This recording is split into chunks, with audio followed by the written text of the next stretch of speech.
Welcome back to Rocket Gyan, my fellow space tubers, and today we are here with the first ever Ariane 6 launch, and this is a big deal for everyone because the ESA Space Agency, the Ariane Group, everything has their cards on this particular rocket. So I won't take much of your time because we don't have that much of time left also, but I'll try to explain you each and everything about this rocket. And yes, my beloved one and only PC wanted to restart at this critical time only. So this was sorry for the delay, but yeah, I hope you like this new poster also. So yes, okay, cool. So without any further ado, I'll just move to the yeah. So these are the live views of the rocket. We'll talk about some things on this rocket itself, what this rocket is all about, and why this is so much critical for European Space Agency, and what exactly it is bringing onto the table. Um, Hi Carrie, hi Angel, Hitesh, Wildflower, and Angel. So we have people viewing from the New Mexico, USA. Cool. So yes, these are the live views of the rocket. So we'll talk about this rocket. So but you can see one thing is on the booster, the side booster, you can see some check marks, right? Mostly I'm not so sure what is the case for with this rocket, but mostly these check marks are there for the tracking purposes, so that the camera can use those points to track the rocket. But I'm not sure, but this is how it looks like. This is the Ariane 6, and it's different from Ariane 5. You can see it's totally Ariane 5 was such a big booster, right? But this is not. You can see this is a small one. Small boosters are there, and there are many upgrades also. So we'll talk about that too. So just a second. Yeah, I'll quickly move over to there. Don't worry, you won't miss anything. So I'll just read about this Ariane 6, right? So this is for a launch vehicle for is particularly made for ESA, and with new levels of efficiency and flexibility to customers. So basically, what happened with Ariane 5 was Ariane 5. The major drawback was its cost. Second drawback, it was not restartable. The upper stage engine was not restartable, and the launch cadence was not that high because the production time of that rocket was very high. So because of that they were not able to utilize it fully. So they finally, and it was this Ariane 6 was in development since so long, but finally they perfected it, and it's on the pad. So it will come in two long variations, Ariane 62 and 64. So Ariane 62 and 64 is nothing but, so today Ariane 62 is launching. So 62 means Ariane 6, that's fine, but 2 means 2 boosters, 2 side boosters. Ariane 64 means 4 side boosters. So that is the case. It will serve the commercial market. So as always, like Ariane 5, it can support a single launch as well as a dual launch. In dual launch, you can see 2 big satellites can be placed on top of each other with one of these dual launch structure. That is the case, as well as it will support multi-launch structure also. So today also it's not carrying like a big payload to it. There are multiple payloads going, but all are the small payloads. So in multi-launch you can even attach the ride share payloads. It was not possible for in Ariane 5. I mean, the customers did not prefer the Ariane 5 for the ride share missions, mostly because first of all cost, and secondly the engines were not restartable, so they were not able to get the desired orbit which they wanted to go to. But that would not be the case now. This upper stage is very much capable, and it has a payload capacity also. So it's since it's a large fairing, so large scientific spacecraft. One of the reason why Ariane 5 was chosen for James Webb Telescope was because of the fairing, and it can deliver up to greater than 20 tons to the orbit. So there is that, and it's able to do a constellation also, which you can see.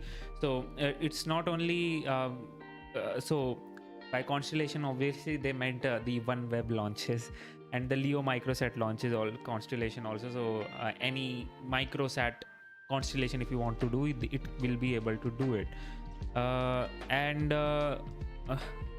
Yeah, so that is not all about it. Just a second.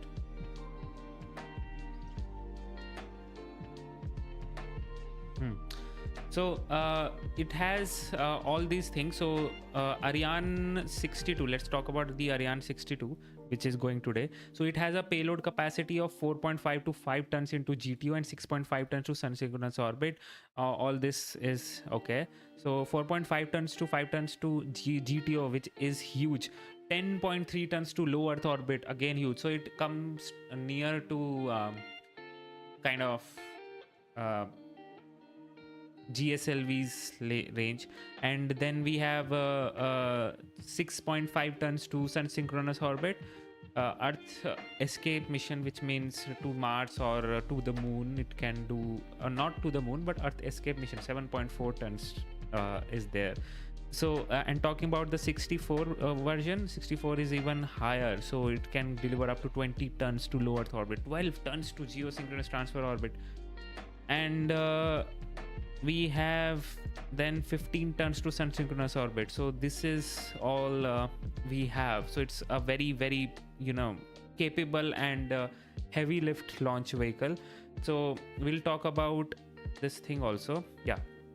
So what is there in all those you know, state of the art things? So we have the dual launch structure, which is not being used today, but this is the fairing, which is fine. We'll start with the booster stage first of all. These can be the 4 booster stage. They are also known as P120C. Is a new solid fuel engine which is already used on Vega C strap-on booster in order to reduce cost and increase performance. Previously they used to have another booster, so they have upgraded their boosters also.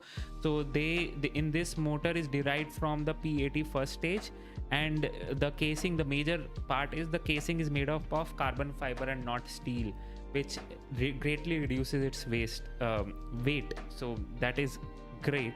And during the liftoff, the major thrust is provided by these boosters only.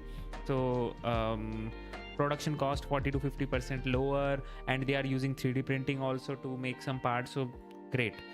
Then talking about the first stage, we have the Vulcan 2.1 engine, which is, they have not shown us, but yeah, Vulcan 2.1 engine. So in Ariane 5 they use the Vulcan 2 engine. Here it's using a Vulcan 2.1 engine, and here you can see it's offer a thrust of 135 tons, and it will be lit for around 8 minutes, first 8 minutes in the flight. And it is powered by it uses LOX and hydrogen as its fuel.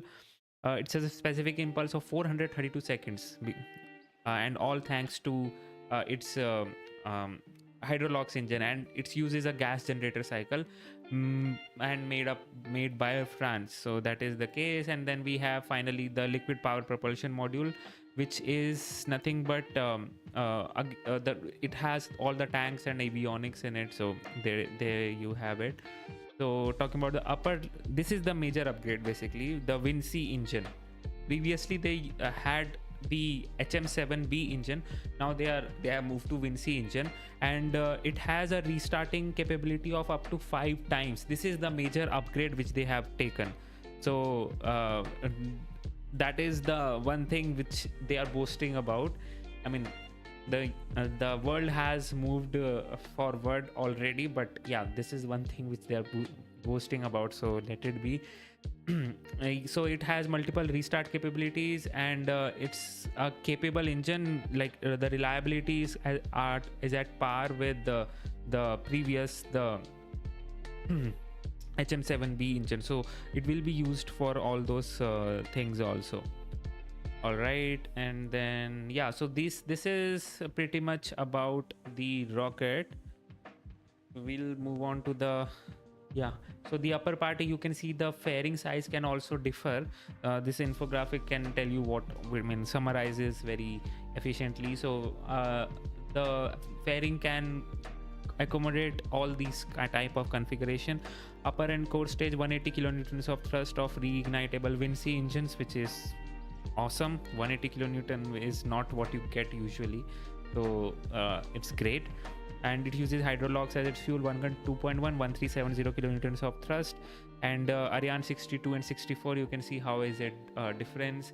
4.5 11.5 tons. Thrust is also different, obviously 4 boosters and 2 boosters, so yeah.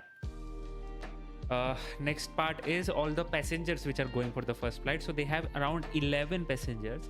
So we have Exopod Nova, which is nothing but a deployer. So in that deployer we have all these satellites. We have Nix Bikini. So this is something which was supposed to fly on some ISRO rocket. We lost the chance to hear Bikini separated, right, from our range operator. But yeah. Okay, we have the UV Cube, Life-IS, Cidelos. I mean, there are so many. Okay, Space Case. But we'll talk about 3 of these: the Space Case SCX-01, YPSat, and the which one? Nix Bikini. Yeah, we'll talk about these 3 one. So first of all, let's talk about the this is the flight profile. So it will be launched from the French Guiana, and it will go like this. So India is also supporting somehow for the ground tracking. Lucknow, I did not even know we had a ground station at Lucknow. Wow, I'm seeing it for the first time. Okay, we have in Australia also, and obviously the Portugal, France, Bermudas, they will be tracking it.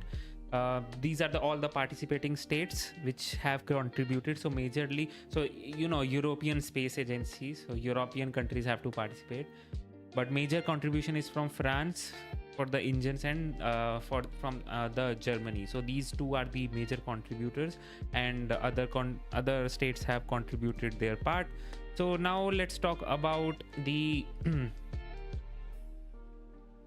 this one, which is the Space Case SCX-01. So this one is nothing but this. Just a second.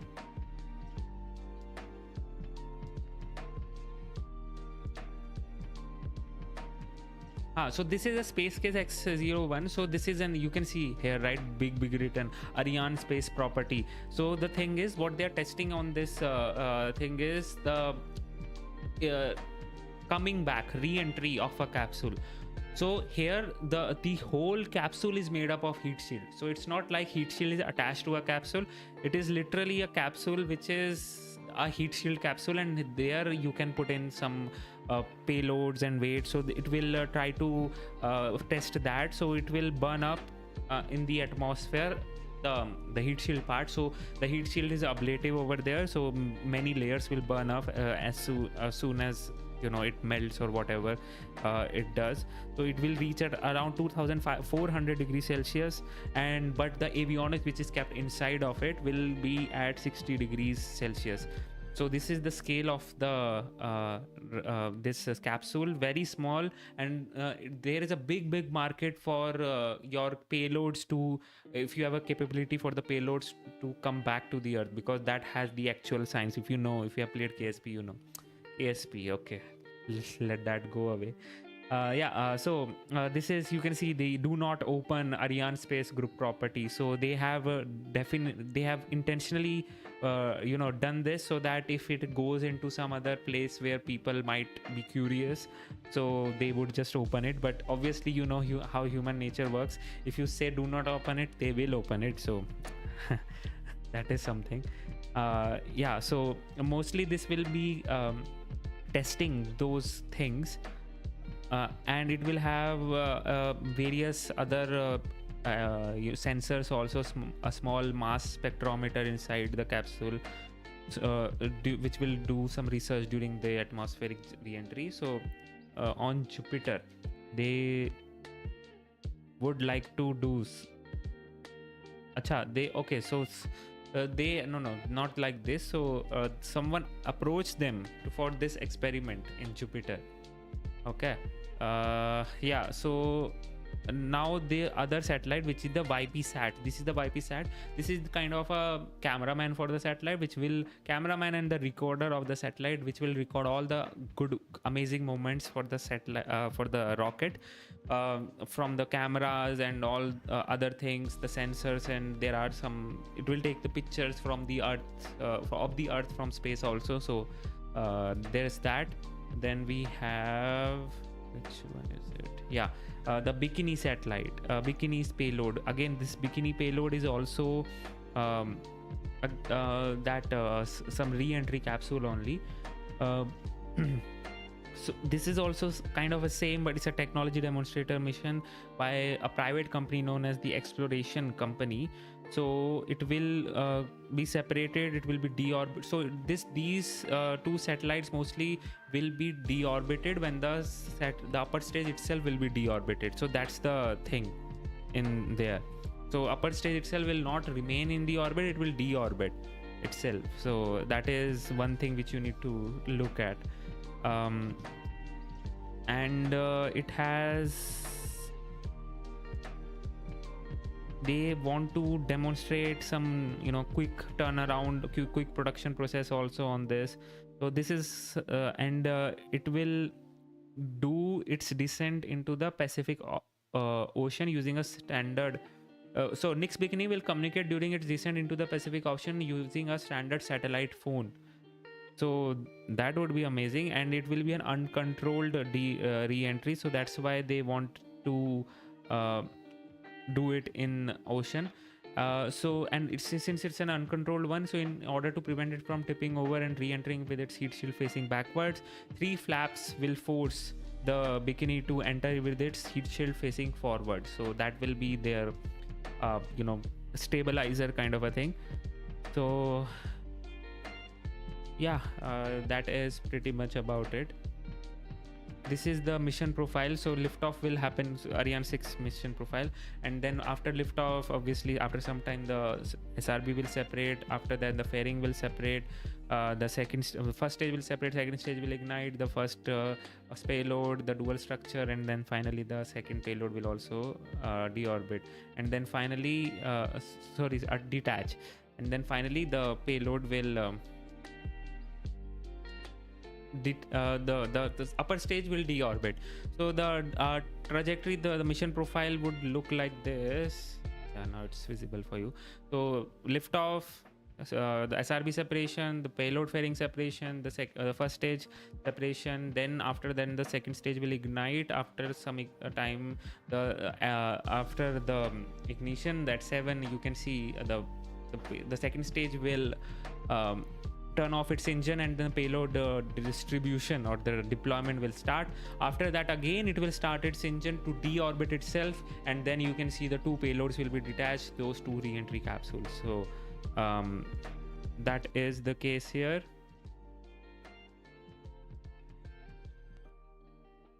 Anything else? Just a second.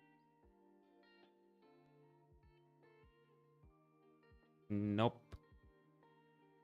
Cool. So now I can see if we have a feed over here.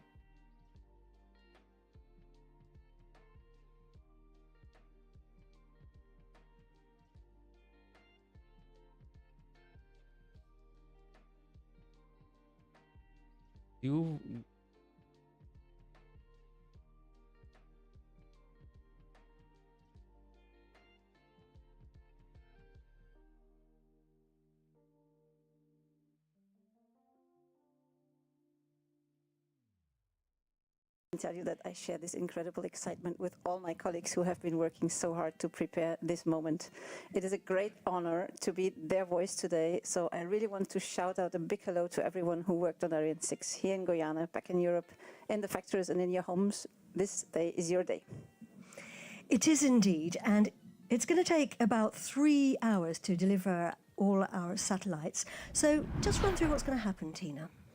Yeah, so earlier today, the mobile gantry, that is the building for the preparation of the rocket, was rolled back, and now Ariane 6 is standing under the Guyanese sky. On top, hidden under the fairing, are the passengers of today's launch. And coming up very shortly is the final countdown, so we will ignite the main engine, followed by this, the opening of the fueling arms, so the yellow ones you see here opening, and just after we're igniting the 2 boosters. We are flying an A62 version with 2 boosters today. We will be heading out northeast on today's trajectory, and once ignited, the boosters provide over 80% of the thrust, and after only 2 minutes, they have sent the rocket to about 60 kilometers of altitude using almost 300 tons of fuel. We see here the boosters are separated, and 1.5 minutes later, the rocket is outside of the atmosphere and the fairing that protected the satellites is ejected. Then the main engine cuts off after about 7 minutes into the flight, and the first stage separates, leaving the upper stage on its own.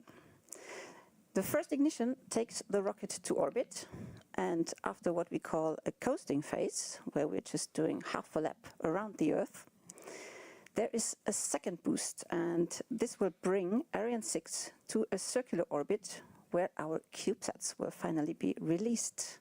So this is a very important moment in today's mission. Here coming up is the CubeSat release in the circular orbit. After that, we will go into a demonstration phase. Thanks, Louis Smith. I will do more upgrades, most probably. This so coasting don't worry phase about is also a crucial part of our mission today, where we prove the novelties of Ariane 6. Just a And second. at the end of this, the upper stage will flip in space and restart the Vinci engine to brake and set itself on a collision course with Earth, burning up in our atmosphere and limiting space debris. But before it touches atmosphere, 2 capsules are set to detach and head on their own mission to survive the extreme temperatures of the re-entry. And all 3 elements will then splash down in the Pacific Ocean, far away from civilization. This will end our mission. So that's what's coming up, and here we are now on the pad.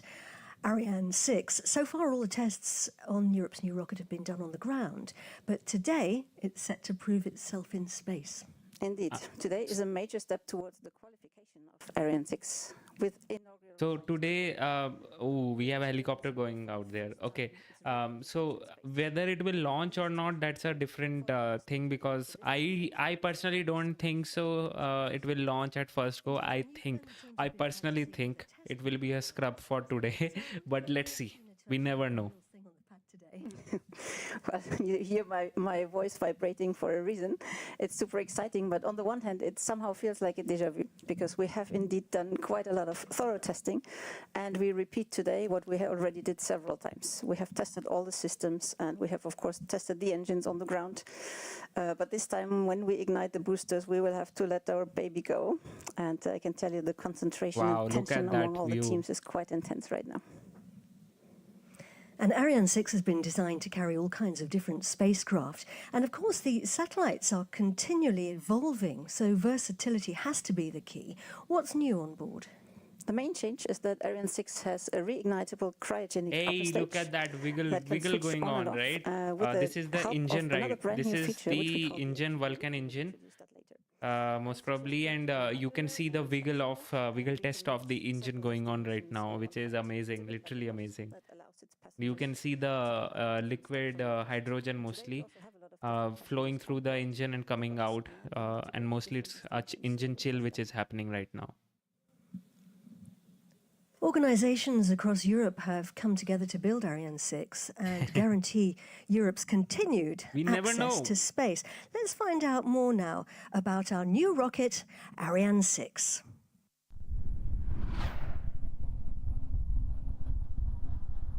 Just don't know where's that lady.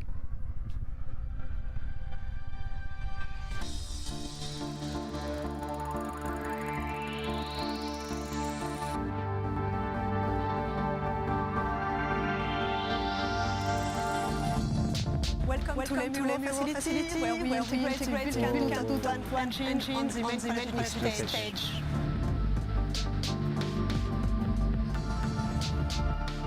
Here in Les Mureaux, we assemble and test the complete lower liquid propulsion module.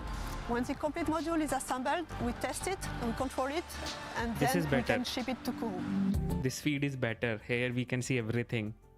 So we can see the wiggle is still going on. So there is that, and you can see all the parts are. Whoa! What the hell happened?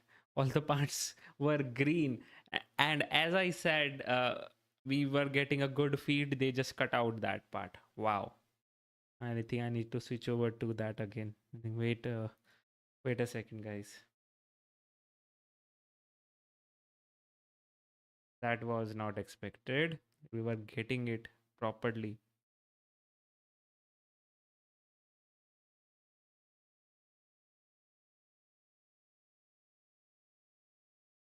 Is the ESA channel hacked or what?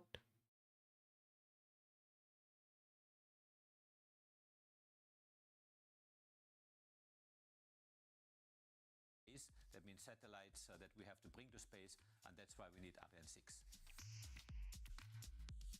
In the conception of the Ariane 6 launch system, ESA has played an important role for steering the operational concept of Ariane 6 in a way that reduces drastically the operational cost. This translates in a number of technical choices: horizontal integration of the central core, disconnection of cryogenic arms at the time of the liftoff, brand new concept, very different from the one of Ariane 5. If you look at the shape, Ariane 5 and Ariane 6 are quite similar. We have a main body, so 5.4 meter. We have strap-on booster. But we have one main difference is the fact that Ariane 6, we have modularity, meaning that we can use 2 or 4 solid rocket boosters. The upper stage of Ariane 6 is powered by the Vinci engine, capable of 3 reignitions, and is perfectly fitted for deployment of large constellations, execution of complex missions or of freight sharing. French people and their accent. L'autre innovation de l'ensemble de lancement, c'est le portique mobile, ou plutôt son gigantisme. Il faut avoir des ordres de grandeur à l'esprit. Il est aussi haut que le premier étage de la Tour Eiffel. Il pèse plus lourd que la Tour Eiffel et nous devons être en capacité de le déplacer sur une longueur qui fait à peu près 140 mètres en moins de 20 minutes. The Ariane 6 launch system is designed for a launch every 2 weeks, enabling us to target up to 11 launches per year. Wow. Ariane 6 will ensure that Europe is on the forefront, continuing the legacy of the Ariane family. This maiden flight will be the culmination of all this intense work across Europe, and we're looking forward to it. So go Ariane 6, go!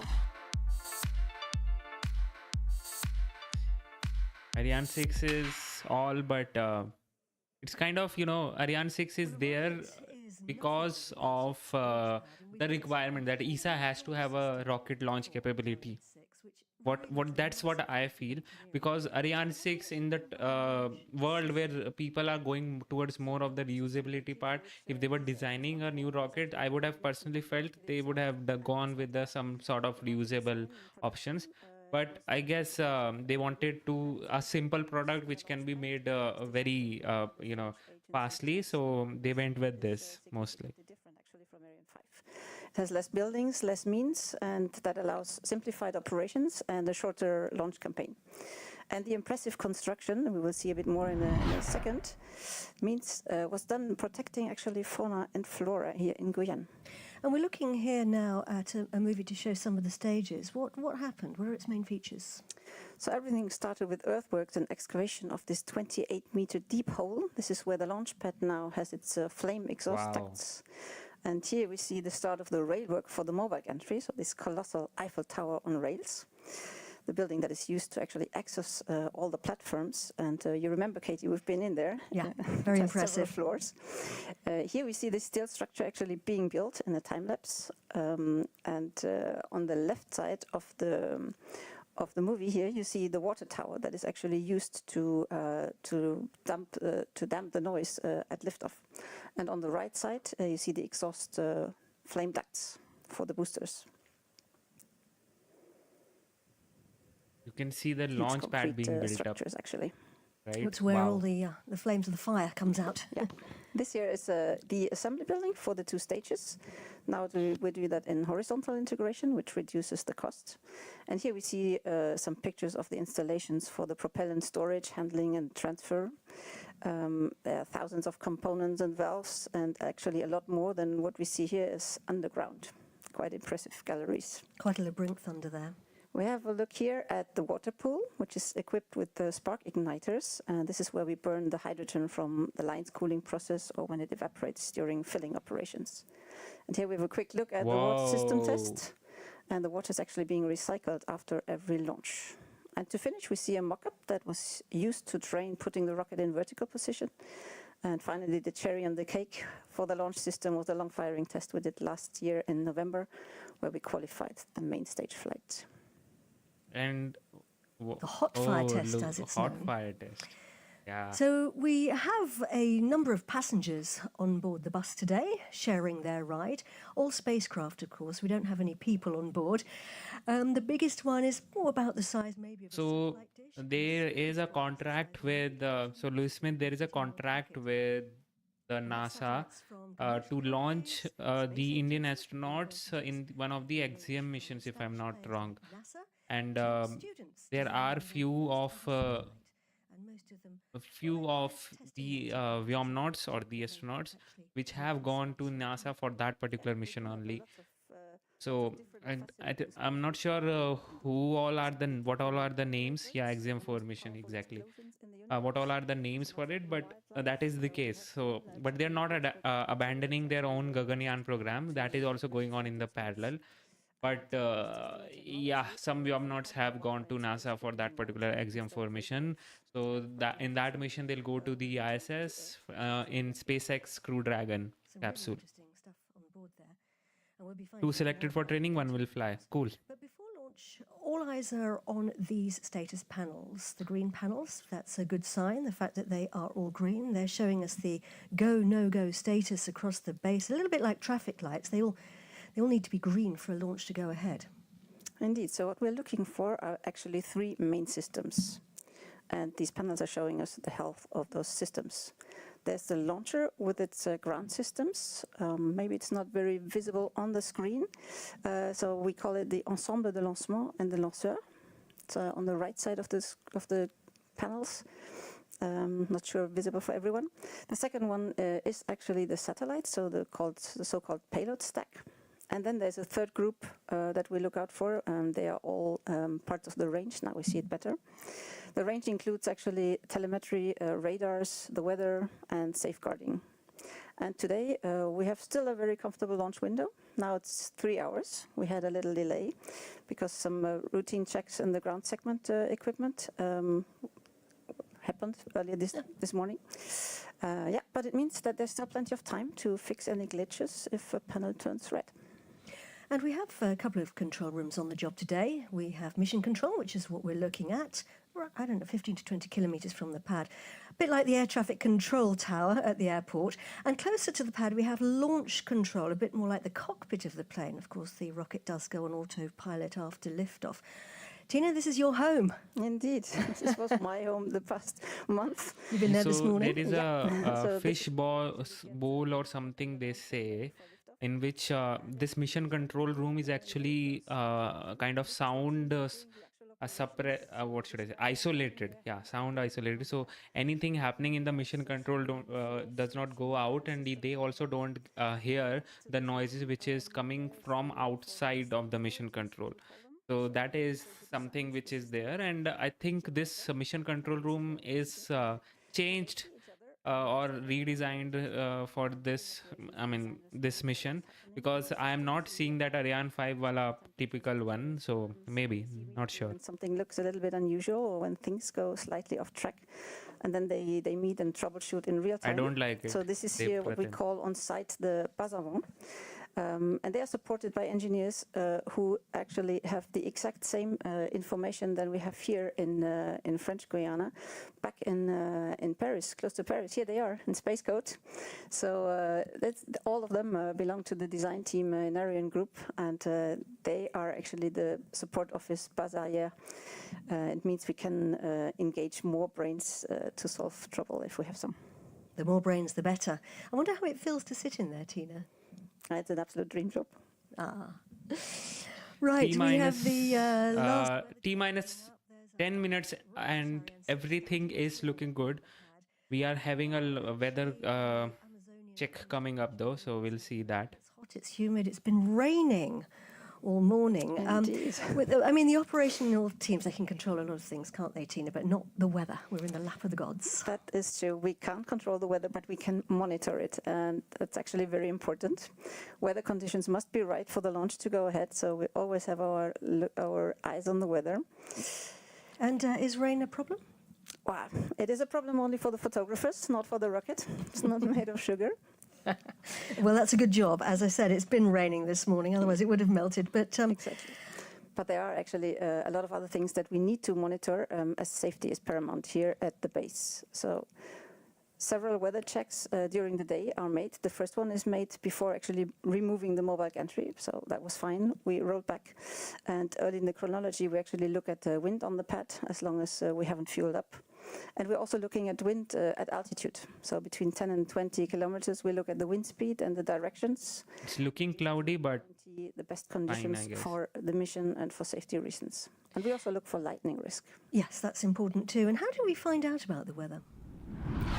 So here we see the weather station here in Kourou. And they are launching weather balloons carrying instruments that send back information on atmospheric temperature, pressure, and humidity. And at the same time, we also have sensors around the launch base and at the coast for wind and for lightning. And here we have a look at the launch pad. We can see that we have 4 huge lightning masts, so we are protected on the pad in the case of lightning. But of course, once we lift off, we have to be sure that there's no lightning risk once we head out. It's kind of ironic, right? I mean, we have built so much, we have gone so much advanced in space. We are building rockets, going to space and all, but we are still stuck at those little balloons to provide us all that weather information, and we launch it. Literally, for a rocket to launch, you need a balloon there, which is something, literally something. Things that happen during that time. So, Tina, just run us through some of the main events of the launch campaign. T-minus 8 minutes remaining. Everything is looking good. So we have a brand new cargo ship, which is called the Canopy. Whoa. It's a hybrid wind-powered sailing boat, and this one transported the rocket stages from mainland Europe to French Guiana. It was end of February this year, and then they were transported by road to the spaceport into the final assembly building. So here we do the horizontal assembly of the main and the upper stage. And we also connect the fuel connectors, for example. So what we see here is actually the ULPM. It means the upper stage that is rolled in first, and once we see here both stages being mated. And once this is done, we open the doors towards the launch pad, and we have an automated guidance vehicle that actually rolls completely by its own the 800 meters to launch zone, where then the central core, as we call it, once it's assembled, is lifted up and placed on the table. The boosters, they are actually prepared in a separate booster preparation building. And they are transported on their own transport means, which is a delicate operation because they are already filled, obviously. Once they are then connected to the rocket, we move over to the satellite preparation building that we see here. So here the payload stack is being prepared. And once we actually put on the fairing around all our delicate passengers, We call the product our upper composite. And the upper composite has another dedicated transport mean. Here we see it. It's called the upper composite trailer, and it has ventilations running for the satellites while it's actually being moved over to the launch pad. Yeah, and once the payload stack is on the launcher, as we can see here, the launcher is ready for test or liftoff. And here it is, standing tall there today on the left-hand side. That would be the animations which will be going on. We're hopefully. 6 minutes to launch now. We are live at the European Spaceport. The final countdown actually started about 10 hours ago with a lot of important operations. What's been happening, Tina? Yeah, so at 7 a.m. local time this morning, we had the rollback of the mobile gantry. Since then, we have no more access to the launcher, so we were changing our ventilation systems from air to neutral gas, and we were flushing all remaining humidity out of the system, which is important. And around 9:45 this morning, we started chilling down off the ground lines, and around 11, we actually started filling up the launcher. First the upper stage, then lower stage. Then in parallel we were pressurizing our systems and doing electrical checks, armings, getting telemetry and radars ready. And now we're in a phase that we call the topping up. À tous de DDO, attention pour la séquence finale. À tous de DDO, attention pour la séquence finale lanceur. Top I0 moins 5 minutes. Top I0 moins 5 minutes. So our Range Operations Manager, Just a second. Raymond Boyce, has announced the final 5 minutes of the countdown, a very, very important time. We call it the automatic sequence or the synchronized sequence, because Ariane 6 is now becoming progressively autonomous, and there are lots of really important operations during this go time. Ariane 6, okay. This is Limero, I think, cheering. Yeah, those operations are actually timed at the millisecond intervals. It's a very impressive list of system checks going on. It's a very exciting moment. So now the controls are actually gradually being handed over from ground to the computers on the launcher. Nobody's moving anymore in the control room because we cannot miss a single operation in this sequence. We stop the topping up. We do a final loading in the tanks. Pressurization to flight pressure, we load in the software, we command arming of the safety barriers, and we do the handover. And if anything has to stop, if everything goes wrong in these 5 minutes, we reset the clock back to the 5 minutes. And here we can see the teams at Ariane Group. Look at that, bro. Cheering on so Ariane many 6. people are there. Everyone's there. And everyone is there to cheer it. You can see this Go Ariane 6, although the quality is very bad. T-minus 3 minutes and 30 seconds remaining. Everything is looking go for the launch, guys. But I feel, I don't know why I feel that there will be some sort of scrub which will happen, because it's a new rocket and a complex one, but derived from Ariane 5. Maybe not, but let's see. So you can see the weather also clearing up now, and things are looking amazing for the on-time liftoff. So just to summarize, this rocket is a two-stage rocket, the booster stage and the upper stage, and then we have the side boosters. The side boosters are different from the Ariane 5 and kind of they are upgraded version of Ariane 5 and the single stage engine of the booster, the first stage, is also an upgraded version of Ariane 5 Vulcan 2. It's a Vulcan 2.1 engine, and the upper stage runs on Vinci engine. The best part is of the Vinci engine that it is restartable. So restartable up to 3 times, so it can go to different orbits and achieve the required orbit parameter. So they don't have to launch it in the first final go. So that is amazing. And they both run on hydrolox as its fuel, gas generator as its cycle, and you will see it literally the whole rocket going to the space, because the hydrolox engine has its own advantages, like a higher ISP. So the first stage has a burn time of around 8 minutes, which is kind of what you take to reach to orbit sometimes. So there you have it. So we have now under 2 minutes from the launch. Everything is looking good. If you just like the stream and give your best wishes for this rocket to go up in the sky without any issues. Indeed, indeed. And we see here that we are getting a bit lonely in Jupiter too. Everyone is yes, all the teams to the terrace. Everyone going out onto the balcony to watch the launch in real life. We're getting close now, coming up to the 1 minute mark. The range operations manager getting ready to call that out. À tous de DDO, attention pour moins d'1 minute. 1 minute, 60 seconds remaining. Top I0 moins 1 minute. Let's go. New we rocket in the are market. 1 minute to launch. Our best wishes to all the Ariane 6 teams and everyone who's been working so hard for today. Good luck, everyone. Go Ariane 6. Gute Reise. Godspeed, Ariane 6. It's happening, guys. We are 40 seconds from the launch.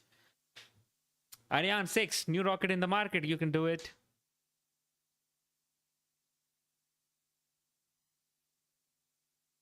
T-minus 30 seconds.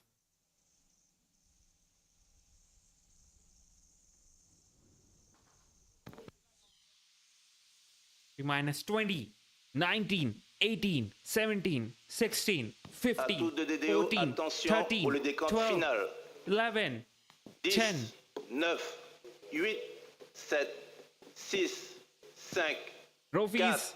4, 3, Ignition. 2, 1, top. And liftoff. Allumage de Oh my GSR, God. décollage. Literally, it lifted off. I did not expect it. Going smoothly. Wow. Never expected it. Seriously. This is gone. Nominal. Everything is looking nominal. Wow. Look at all those camera angles. This is one of their best streams. Seriously. Europe's new rocket, Pilotage calme, trajectoire nominale. Ariane 6, has left the pad and is blazing a trail across the equatorial skies. The range operations manager is telling us that everything is going according to plan. Tina. And I didn't know my next part is the max Q and the booster separation, the side boosters. Trajectoire nominale, pilotage calme. We're rumbling now. And Jupiter too. We hear her. Wow. It's quite a sight. Oh, she's coming, she's coming. Oh my gosh. This is happening.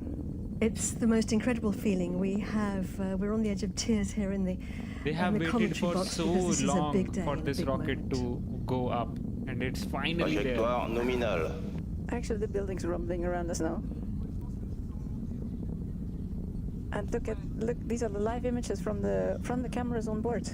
We're looking at the booster. We're looking down. We're looking downwards. One of the two boosters, we can see the flames coming out of that booster because, of course, the Position la boosters, télémesure pour l'attention de Saint-Jean, propulsion nominale. boosters are doing all the work. You can see the paint coming off. That's fine, Telling us completely that fine. everything is going according to plan and everything is nominal. And look at the We have visibility. seen it multiple might times, even that be- paint coming off. Paint job not done properly. Clear skies tonight, this afternoon. We had rain all day, but the clouds parted. The two dots there. Ooh, and we boosters. have separation falling off. confirmed. Séparation des ESR. Confirmed. We That have was booster separation. amazing. Literally great. So, wow, that's the first clapping here that we see. What a beautiful liftoff. And our cameras on board. Propulsion nominale, trajectoire nominale. These pictures are coming in with a 20 seconds delay, which is why Oh, we have look them at those now. side boosters Look at go this, away, how they and fall off. Wow. the separation boosters Amazing, amazing. kicking in. So these boosters, they have transported us 60 kilometers high. That was amazing. And we can see that dot is Trajectoire the nominale. telling us that the trajectory is normal, everything going according to plan. That's the engine on the main stage that you can see there. This is And the we've got a second camera stage. inside now. What are we looking at here, Tina? Oh, we're looking so back down at the this- Earth. This was actually a camera inside the interstage, so we will be able to see when the lower stage separates. Yep. That's coming up.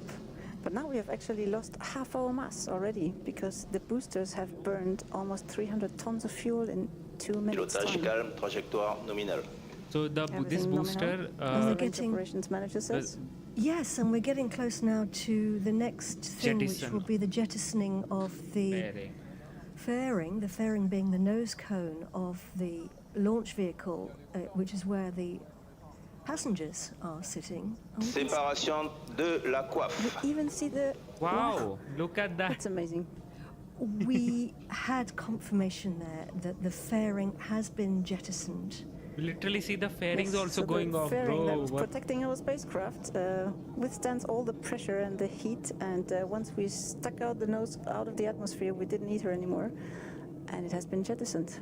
So what we're looking at now is the main stage, which is what we're burning on the right hand of the screen. And this is the live camera from orbit, and we see the fairing falling off. Flapping off, going away. And amazing pictures. You see how it twists? I believe, Tina, that I'm right in saying that's Trajectoire nominale, propulsion nominale. Exactly. And we also see on the screen on the right side actually the telemetry. So on the top you see the trajectory. So in green the planned trajectory, and in yellow the actual flight trajectory, everything going nominal. So you have altitude over time, and in the middle you see our ground track. You see exactly where we are over the Earth, and on the right side you see our altitude. We're already in 140 kilometers. Trajectoire nominale, il reste moins de 3 minutes de propulsion du Vulcain. 2.4 kilometers per second, and the main stage is operating. It is, and you can see it here. It's a great big tank of fuel.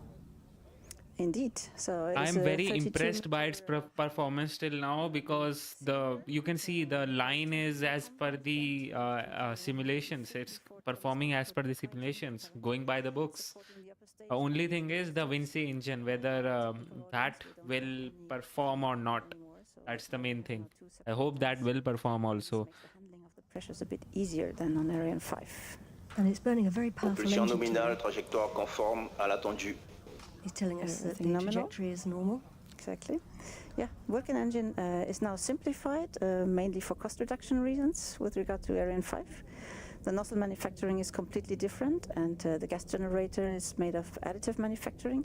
And the Vulcan has a new telling us that there's 2 minutes left of propulsion on the Vulcan engine. So the Vulcan engine has a new challenge because the booster plumes impact at liftoff. They're actually so high that the thermal protection around the nozzle actually had to be beefed up a bit, and we have tiles now around the nozzle, and the nozzle itself also has a new manufacturing method. So it's a more simple and cost-effective design right now. Should it be Vinci engine or Vinci engine? I think it will be Vinci engine, right? Engine and jettisoning the main stage, because of course we want to lose each section of the rocket as we climb higher. The lighter we are, the faster we go. So we're separating the next stage, but that's actually quite a complex process, isn't it? Indeed, because you have to detect first that you can see, right, the trajectory is, you can see it's literally pointing upwards rather than on the horizontal side. So it's trying to gain as much as altitude as possible with this first stage only. It's not going in this horizontal direction. And there is a reason why they are doing it. Mostly they want to, I think, this is the, I'm not sure whether this will be the trajectory for the future mission also. Today they did not have that much of payload, so maybe they are wasting fuel. They are having a very steeper trajectory. After that, usually Ariane 5 also used to have that, because the upper stage did not have that much of thrust. So it used to go to the apogee, and then the Vinci engine used to kick in, so that it had much more, what should I say, effectiveness, because it will be pointing downwards when it's going from apogee to that part. We have confirmation that Vulcan has switched off. Séparation LLPM. And the lowest stage has separated, so he gets these informations. There you go. Before we can see them on the screen. So. Allumage du moteur Vinci. And Vinci has ignited. Wow, that's a very, very, very important moment of this mission. Congrats to Brennan and to Bernard. And we have applause here. Clapping here in Jupiter. Yep, happy faces. Hey, the look at that. stage, Look at that. Oh, man. In our onboard cameras. Wow. Wow. The RCS on that. Here we see the Vinci engine also. This is so beautiful. Firing up. SpaceX can't top this off. If that can be seen on the camera. This one is beautiful. Wow, this is really something. We can see it. Look. You see the color changing on the Vinci engine? Yep. As it's heating up? Vinci engine, okay. Beautiful. And you can see that we're actually up there right now. So you can see that we lifted off from the pad here at the Guiana Space Center, heading northeast, our altitude 373. Traveling at nearly 4 kilometers a second, propulsion normal. And look at that, Tina, the curvature of the Earth with the Vinci engine burning away. Allumage APU. And here we hear calling out that the APU, a new feature actually on the Vinci, on the upper stage of Ariane 6, has also switched on. So there's a lot of good news coming in here, because the big innovation actually of Ariane 6 is, of course, the reignitable Vinci engine. It can switch on and switch off, and it does that by the help of the APU. Pilotage calme, propulsion nominale. So both are running as planned. Not sure why is it, maybe, okay, got it. Why is it rotating? It's called a barbecue maneuver. First, Vinci burn phase, and we will reignite the Vinci engine twice in this mission. So that big shout out here for the Franco-German cooperation. The cryofuels don't get heated up on the one side only. Bremen in Germany, and the engine was designed in Vernois in France, and the whole stage has been put under test in Lampertshausen on a brand new test bench designed by the German space agency, the DLR. And that's an immense effort, immense team effort to get this tests done. So they're all going to be very happy. The first Ariane 6 is off the ground. Let's take a little look now at what's coming up for Europe's launches in the future. This is so beautiful, man. Seriously. This was one of the best launches, launch stream from Arianespace. They have literally worked on it, to be honest. To improve its performance and therefore its competitiveness. It includes evolution of the solid boosters and evolution of the upper stage engine, the Vinci engine. For institutional customer, we are going to deliver for the European Commission and ESA for Galileo. Propulsion nominale, trajectoire nominale. TGA and optical satellite. Regarding our commercial customers, we will deliver for the Kuiper project, and we have 18 launches to deliver for this constellation. And we will also deliver for telecommunication operators such as Eutelsat, Intelsat, and Optus. Today, what we are doing with our partners... Literally, that is true. The Ariane 6 is literally fully booked. There are so many launches already planned, around 20-25 launches already planned. So it's kind of booked already. CSG, c'est d'être capable d'avoir plus de vols et d'être capable de réduire les délais entre deux vols consécutifs. Et donc c'est pour ça qu'on numérise la base, entre guillemets. Ça va nous permettre de faire ces passages d'un client à l'autre beaucoup plus rapidement. Et ça, c'est un enjeu majeur pour la base, mais aussi pour les clients, parce que ça veut dire qu'ils auront propulsion nominale, trajectoire nominale. Trouver le bon slot pour leur... In the short term, we are preparing how Ariane 6 can better fit a very quickly evolving market. For instance, with new boosters that have more capabilities. In the midterm, it can be the preparation of such a thing as reusable stages and engines. We are preparing Prometheus and Themis demonstrator. Prometheus. Ariane 6 will be guaranteeing Europe's independent access to space for decades to come. It will launch missions to the moon, cargo to the surface of the moon, and it will launch our scientific satellites, such as Envision to Venus. The role of ESA will evolve. Acquisition de la télémesure par la station de Santa Maria aux Açores. Paradigm shift for Europe, something that we very proactively pursue is part of my strategy to really change ESA, transform ESA, but also space in Europe. And yes, this is something I'm really looking trajectoire forward. nominale.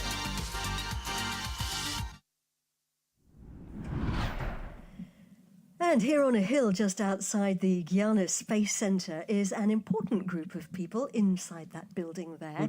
We call them the Quick Look Telemetry Team. Exactly, because all the launch vehicle data are actually sent to the Galliot station, which is so here on site. And the team that we see now here, they don't enjoy the good weather because they're actually the ones analyzing these data in real time, and they are really the first ones to know what is happening on the rocket. And of course, they send that information, and the range operations manager can then call out those announcements. And our flight path, you can see it on the right of your screen, takes us northeast towards Scotland, over Scandinavia, over Russia, Central Asia, and then back down over Southeast Asia towards Australia. And we've picked up the signal at the Santa Maria tracking station in the Azores. We have that confirmed. Indeed. So we're controlled by the Azores station now, and this is part of Portugal. So let's shout at Boa noite, Portugal. Thank you for helping us tracking our launcher tonight. 13,000 people across trajectoire nominale. Fin de involved in visibilité creating par la Ariane station de 6. Saint-Jean-du-Maroni. Great. And so almost 400. So it's now you can see the altitude is actually decreasing, but that's okay.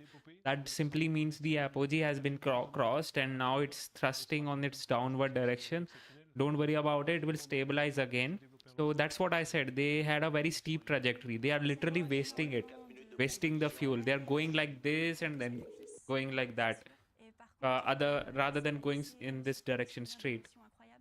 So because the apogee which will be achieved will kind of be lesser than that, or at least the perigee will be lesser than what it has achieved right now. So it's kind of not the most efficient trajectory which it has taken, but that is kind of a deliberate, because it is capable of taking so much of higher payload, and today it was just taking some CubeSat. So I'm guessing that is the case, most probably. L'enfer à cette époque-là, avec les contraintes sanitaires, etc. Yep, mais les just gens answer the question why they did that. étaient volontaires, et c'était incroyable de voir cette énergie malgré toutes les contraintes Moins de 3 pour mener minutes de ces essais, propulsion, et à la fin Vinci. les avoir conduits avec les succès qu'on connaît aujourd'hui. Il est quand même nécessaire d'avoir une cohésion d'équipe importante, d'avoir une entraide entre les différents industriels et les différents spécificateurs, et aussi d'avoir quand même une aide de la part de l'ensemble de nos familles, parce que avec le temps que l'on a passé hors de chez nous, c'est quand même important à dire. Le bilan que j'en tire de mon expérience Ariane 6 est positif, très positif. Donc il y a eu des moments de doute. Et ce que je retiens personnellement, c'est que même quand on doute, il faut chercher du support auprès des collègues. Il y en a d'autres qui doutent. En fait, on doute tous. On est tous pareils. Il faut avoir confiance en soi. Et ensemble, on peut vraiment aller très loin. Et on le voit avec Ariane 6, c'est qu'on y arrive humainement, tout est possible. Je pense que la plus grande fierté qu'on puisse avoir, c'est d'avoir cette équipe, indépendamment même des résultats techniques qui bien sûr sont à la hauteur de nos attentes. Mais c'est surtout... There is something about French accent, to be honest, seriously. Constitué des différents industriels, différentes personnes, différentes nationalités. Ariane 6, c'est vraiment l'image de le Space Team Europe. Alors go Ariane 6.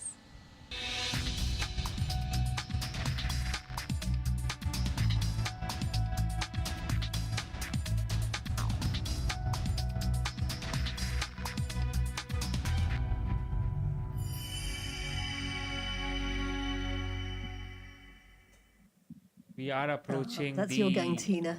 And your colleagues, right? Indeed, that really warms my heart, and it's such a pleasure to see these people here. They are, of course, my colleagues, but they have also become friends now, and it really feels like we have become a big family, you know, between ISEC, NES, Ariane Group, and all the partners, and we have all given so much of our energy, long working hours. We know each other really well right now, and this human adventure that we all share is, I think, what you really feel when you watch this movie, and really. A big cheers to all of them and to all of our families, actually, who supported this incredible time. Because to all this team and to our families, this is where I really want to dedicate. Il reste moins d'une minute du moteur de l'étage supérieur, Vinci. So we have 1 more minute before we actually supposed to have cut So you off can of, see Vinci.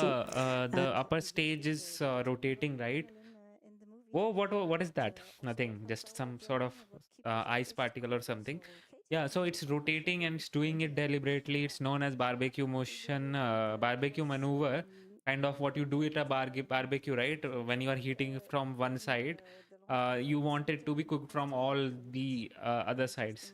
Same thing here. The sun is cooking the rocket from one side. You don't want the rocket to be cooked from one side. It won't look, it won't taste good, right? You want it fully cooked. So that's why it rotates.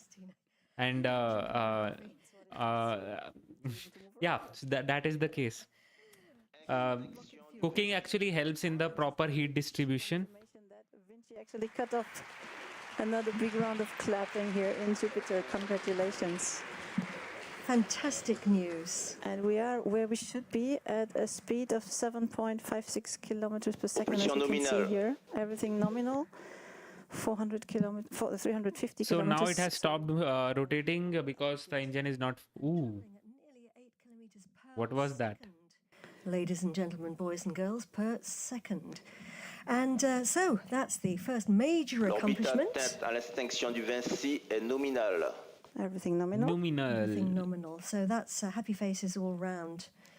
Yes, and this is actually where Ariane 5 would stop its mission. We could be now on a transfer orbit to geostationary orbit, but with Ariane 6 we actually plan to take the mission further and reignite the Vinci engine, and this will allow us to travel to a second orbit. So we're going to be taking a break in a minute because we are scheduled to release our next set of spacecraft about 45 minutes from now, but we've accomplished this first hugely important phase. And look at that, Tina. That's the perspective from the rocket as she flies high in the sky. We have a beautiful planet that we're looking. We're very, very lucky, yes. So we're going to leave telemetry. We're going to leave the live cams up on the screen for you. We will lose the signal briefly between 24 and 39 minutes. That's perfectly normal. But let's take a look now at the Lego movie for some ideas of a new set that could be made. New set. Lego movie. Lego is everywhere. Hey, look at that.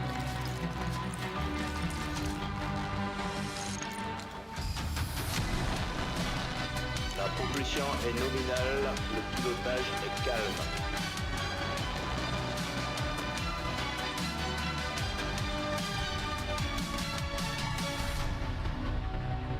They actually, you can buy this thing. Fin de la compensation APU. I really like all these kind of things, you know, Legos and all, because it really, the people who are old enough wants a model rocket, Lego is there, and then we have children also who can learn from the Lego part. So it's a very good concept to have a rocket on the Lego. Orbite atteinte à la fin de la compensation APU est normale. Okay, everything is nominal. So we will. So now what is happening is the orbit is achieved. They will be waiting for particular time for the spacecraft to be separated, the satellite, spacecraft, whatever, to be separated, and after that they will again deorbit this engine, this upper stage, and then come back. But before coming back and burning up in the atmosphere, they will deploy two more payloads, the Bikini and one more, this SKC sat, not if I'm not wrong. Yeah. So we have a few minutes now. We can talk about it. Oh man, how was the launch? Literally, I told you right before the launch, I did not expect it to go in its first go. Seriously, Ariane 5 used to have so many issues, so many issues before launching. I mean, even though it had launched successfully, it has a good reliability rate and everything is fine. But we had so many scrubs, not because of the weather, but because of the technical issues in Ariane 5. This being a new rocket, we only had one glitch which caused the liftoff time to go ahead by 1 hour. But during the liftoff, I mean, during the liftoff and just before the liftoff, everything went as per the plan. I did not expect that at all. It's kudos to their team. Seriously, this also shows that how Ariane 5 was so complicated and the Ariane 6 is not that much. They have improved on all the things which they thought were complex in Ariane 5, the operational wise as well as the technicality wise. So it's amazing. It's good. It's actually meets their goal of launching it frequently, as they said. Every 2 weeks they can launch it. Again, the issue with this launch vehicle is the cost. They have literally halved the cost from Ariane 5 to Ariane 6, but it is still very costly. But you don't worry about the cost when you have like 20 to 30 launches already in your bag, right? And with the rocket company, there is something called you get to be a cash flow positive company as soon as you launch. It's like that. You are delivering and all, but you charge the customers in such a way that you are able to recover all the things which you have just put in, and you can even make profit out of it. So that is something which happens in a space company. So which bet you okay, it will launch. All right, nice. So it's above 332 kilometers now, 7.58 kilometers per second. You can see it will slowly and steadily raise the altitude, but the perigee has been achieved. You can see the graph is again it's not like that. Usually the graph is like it goes up, comes in a stalemate, and then it climbs up. Here it goes up, it came down, and then it is climbing up, which is not the most efficient way to reach the orbit, but it's kind of acceptable. If you have had this question, right, what about the rockets when let's say a rocket has a payload capacity of Fin de visibilité de la télémesure par la station de Santa Maria. Okay, yeah, so the rocket has a payload capacity of, let's say, 5 tons, right? And you are just launching 1 ton. What about the 4 tons? What will you do about it? So mostly what people do is they just put a mass simulator on it, 4 tons mass simulator, that's it. Because what happens is they don't want to change the trajectory. That used to happen a lot previously, and now I think with improved computation power and more AI simulation coming in, they might not do that, but they used to do it putting on a mass simulator so that the 5 tons the weight remains same, and because of that they did not have to worry about the trajectory and change and do much tweaks in the trajectory. That is one way. The other way is this, which you just saw in this live, which is just wasting out the fuel. You just select the most inefficient way to go up in the orbit, so that it's a good way of testing out your engines, because this was their first development flight. You don't want to you want to test your engines that they run for their optimal amount of time and not just load less fuel in it. So that's what they did. They also showcased that they can tweak with the trajectory, and they can achieve that without any problem. So that is amazing. And the last thing which companies do nowadays, which is loading the fuel less, and that also depends on the engines in that case, because you can't I mean, it depends, to be honest, because on the engines also, if you load less fuel, the thrust will increase. Thrust will remain same. I mean, the effective thrust will increase in that case, right? Or the thrust will remain same. I am confused. Yeah, thrust will increase. Yes. Those thrust values which we see on the rockets, I mean the specification and all, that's at the sea level. So as the rocket goes in the sky, the thrust seems to increase because the fuel is less and less there.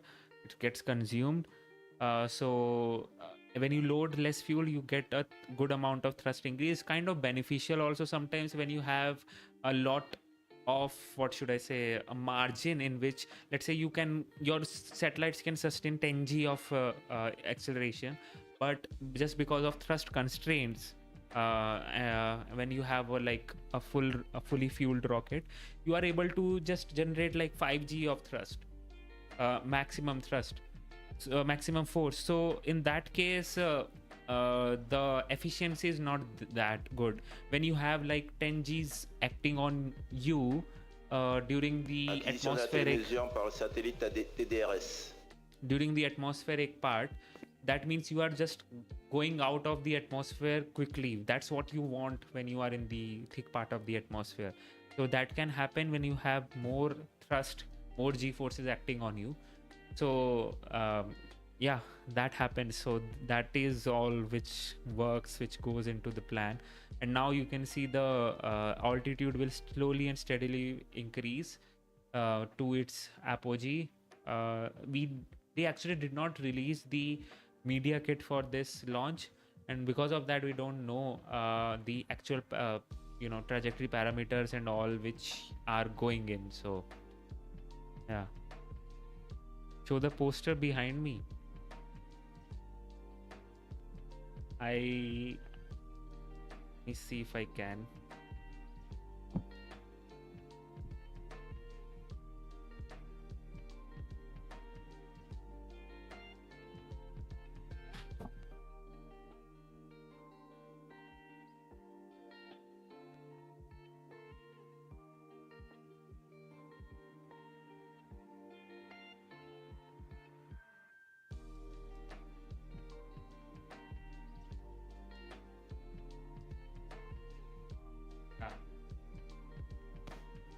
Propulsion nominale.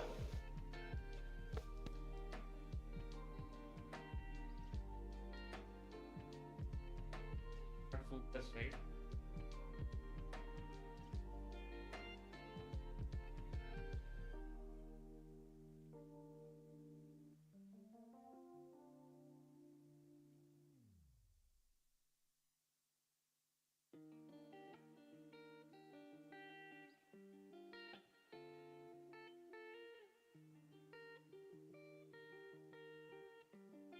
Propulsion APU nominale, pilotage calme.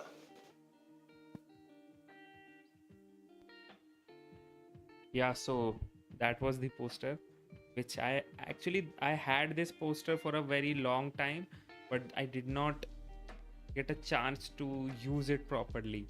And then I thought, okay, well, I'll just put it over here. It will look good in the stream also, and I hope you liked it. Neon sign saying Rocket Gyan. That will come up. I actually have all those plans. But that would only happen if I get some money out of it, which I'm not. So once this channel grows steadily, maybe at 1 lakh subscriber, we'll do something about it. But right now, no. I don't have that kind of money. It's very expensive. I'm not wrong. Custom build one. Not sure. Too much it will be? I don't think so. It would look good. We'll put some ambience in the background. I'll have to update my lighting also. This is not that much of bright. I'll add more light so that I'll just slowly, steadily upgrade. If you have some suggestions, you can also tell me.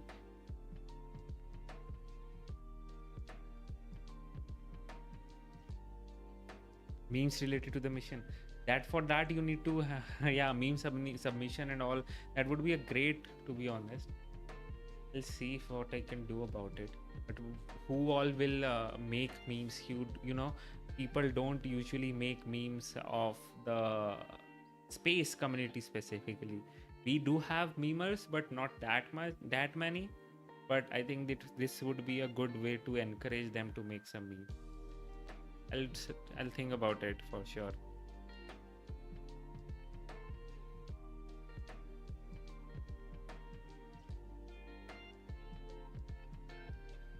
I hope so. I'll have to be more regular and upload more videos which are coming in very soon, and those are very I'm expecting those to perform well. Those are good videos coming up, and I'm not spoiling it right now, but it's kind of the next 2 videos or so which you will see nominal, pilotage APU nominal is going to be something which I haven't done before, but I did it for you all guys, and it was kind of much expected also. So very soon, do look out for it. Very soon you will get some surprise coming up. That's what, yeah, Depratim. Hopefully I'll do that. Yes. I'll plan something out for this. Need to launch a campaign every time a launch happens, right? Like we have infographics people making the infographics. We need to have memes people also making some memes on it. Yeah, that would be amazing. Not just the mission, the space week, as well as anything which you want me to show. Anything. I'll plan something out.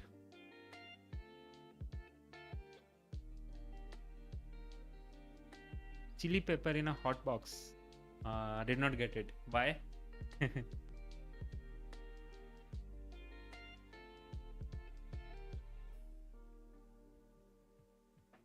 Yeah.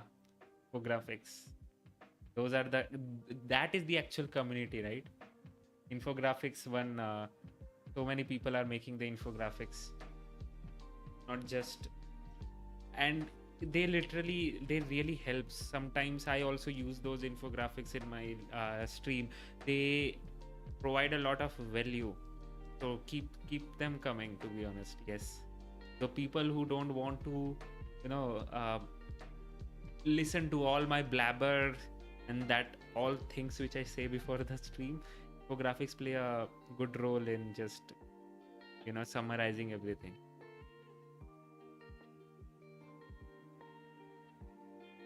Oh, that one. Okay, yeah, that's what I'm talking about. It's not a chili pepper.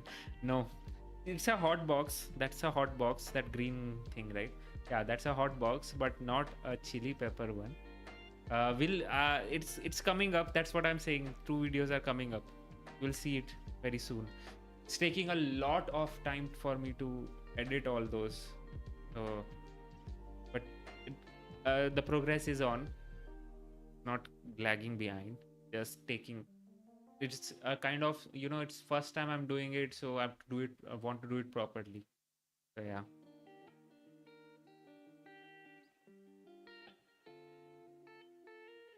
I'm glad, Carrie, you enjoy my talking, learn. That's what the purpose of this channel was. I would like that.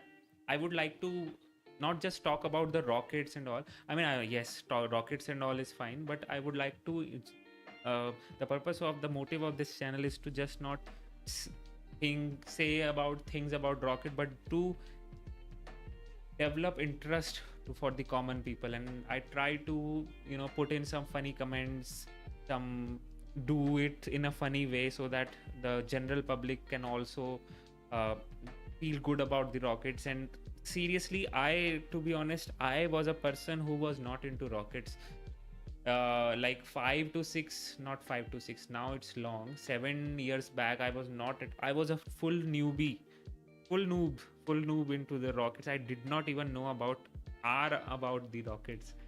Then I started studying it just out of curiosity in space and all, and then just it took care of me, and I just never. Propulsion APU nominal, pilotage calme. I just never got bored of it. And the best part of it, you just need to study high school physics to understand all that. You can make out everything, and you can explain everything mostly. So that's the main thing. It's people say rocket science is hard. I always say that rocket science is easy. It's kind of, I think it's Scott Manley's dialogue which I am stealing, but yeah, this apply. I truly believe in this also. So people say rocket science is hard. It's not hard. Rocket science is easy. Rocket engineering is hard. That there is a difference between these two. you have concepts, you can have schematics of how things would work scientifically and all that, but to implement it in real life, the rocket engineering, the margins which you need to take care, the combustion chamber pressure which you need to handle, the high temperatures, corrosiveness, so many things are there, and then you need to come up with innovative solutions. The scientist will just give you that, okay, we'll go with this cycle and have this kind of thrust. Now engineers have to develop all that, and it's a very difficult task, very, very difficult task. You need to play with the combustion chamber pressure and the temperature also. As you increase thrust, the pressure and the temperature increases. You can still work with the pressure part, but the problem occurs with the temperature. Temperature is so high that it can literally melt your turbo pumps and turbines, whatever you are using. So the Saturn V rocket, they literally had to burn fuel rich at that point of time. They were not burning at its full capacity, they were wasting its fuel. You can see the soot coming out of it, the black flame, right? It's an unburned fuel. They had to do it because otherwise if they were running it in full cycle, that's what we call the stoichiometric ratio, right? Obviously rockets don't run on that stoichiometric ideal ratio in which the full combustion happens, but that Saturn V used to run fuel rich, literally fuel rich, a lot, significantly fuel rich.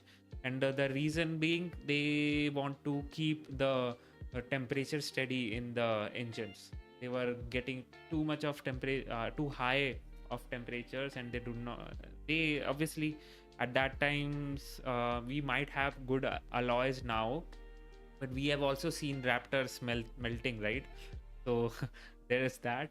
But yeah, that is one of those examples. Acquisition de la télémézure par la station de Lucknow.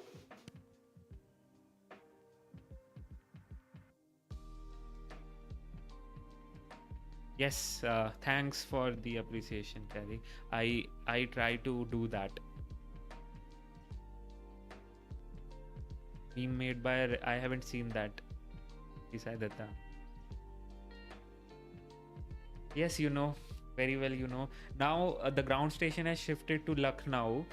So all the Indian folks, did you know we had a ground station at Lucknow which is supporting the ESA's mission? I did not know. I never knew, and that too in Lucknow. So such a crowded place. Where have they put in the ground station? I'm very curious. I'll search about it. I did not know. I thought we had the ground stations in the Kashmir region and the northeastern states. Lucknow is very new for me. Strack Lucknow, yeah. There are so many Strack locations actually,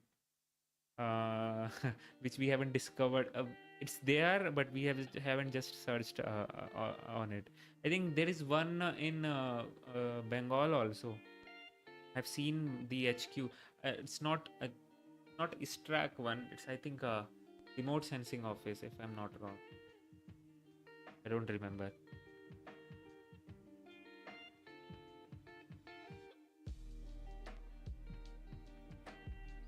So T plus 42 minutes, things are looking good only. We are waiting for the separation to happen. It's climbing up the willow, the altitude there, it's climbing up. Yeah. I have visited that ISRO center from the outside, obviously. You just can't go inside an ISRO center, unlike NASA. General public cannot go inside of it. So it's unfair, to be honest. How do you plan to encourage the young folks and other people? I mean, I can understand all that security and all that thing, but you can have certain areas where you can just go and just look out for all those things.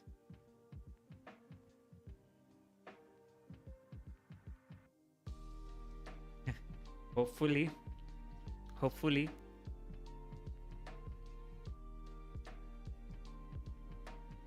Catching the Mars endeavor, yes, the SpaceX will be catching it. That's what Elon says. But I'm not sure whether that will happen. I mean, whatever Elon has said that they will do, they have done it. But yeah, there is something called Elon time, which is kind of very non-realistic, but they do it. Whatever he says, they do it. So there is something. So we'll see whether they'll do it in the next flight. That would be amazing though. They have nailed the landing part this time, but again the engines failed. Few of the engines failed, but they still nailed the landing. FAA has cleared it, so that is great. We'll see. I think we'll have some time before they can go with that test flight 5. And you don't worry about it. I'll be streaming here, so that is something. Super Heavy exploded post landing. I'm not sure about that. How do you know? Amateur rocket clubs and all, this is a very bad problem here in this country. We don't have that. And that's a very good way. Yes, very good way to learn about all the rockets and stuff. We do have like the astronomy clubs, but not the rocket APU clubs. nominal. I did not. I may have missed it. If it exploded, fine. It's fine if it exploded also. We're not supposed to land, like that, right? So toppled and then just flashed down or whatever, exploded on the surface of the water. It's fine. Yes, it does not have those. I'm just worried about that booster catching part. Like, eventually they'll have to do it. But what I really thought, they will test out the landing performance with the landing legs first on some place near the starbase, because that would be beneficial. Because otherwise they'll have to, if something bad happens during the launch, first of all, it does not have the landing legs, so explosion is guaranteed somehow. So if it is not able to catch, then explosion might happen and it will destroy the whole launch pad. They'll have to reconstruct it. So I think they are constructing like 2 of them. So even if the one is destroyed, they can work with the another one. But again, I mean, that's why I say Elon is a total alien trying to go back to his own planet.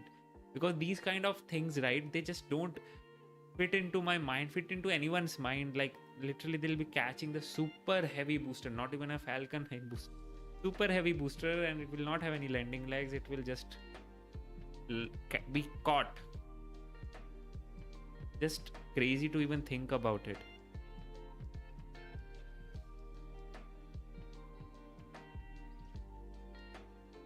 For FAA docs, it was okay. So initially I think FAA cleared it for the next flight, but since it exploded, so they might hold it now.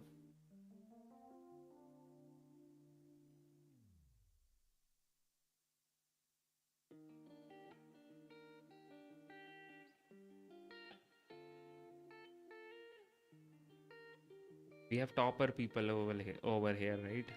Cool. I was not a topper kind of a kid, but yeah, decent enough. Fin de visibilité de la télémesure par la station de Lucknow. Used to be in like the top 5 race. Acquisition TDRS.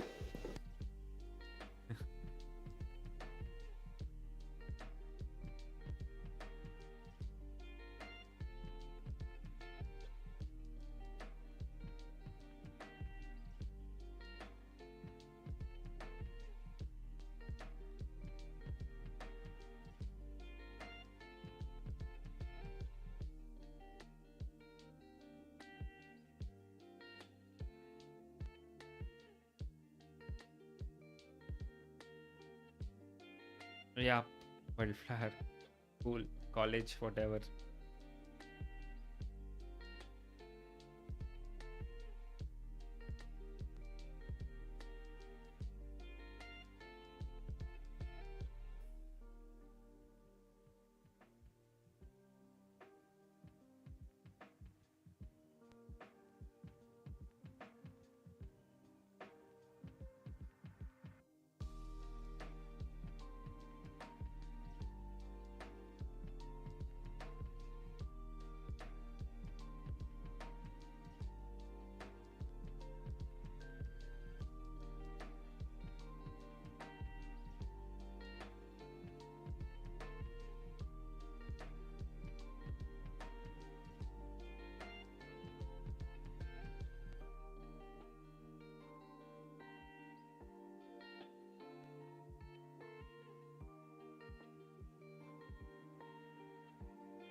Propulsion APU nominale, pilotage calme.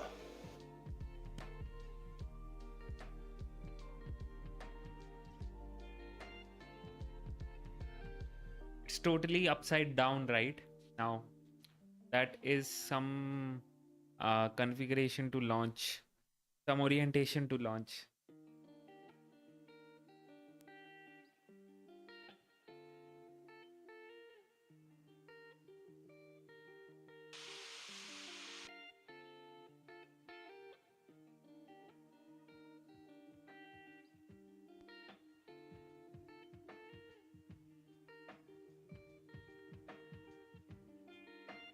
When the satellite separates also, right, the orientation of the stage kind of depends on, I've actually never given it a thought, like we might see it. Okay.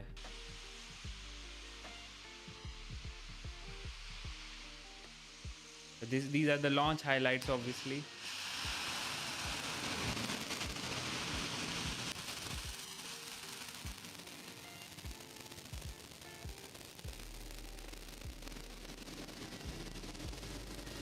Whoa.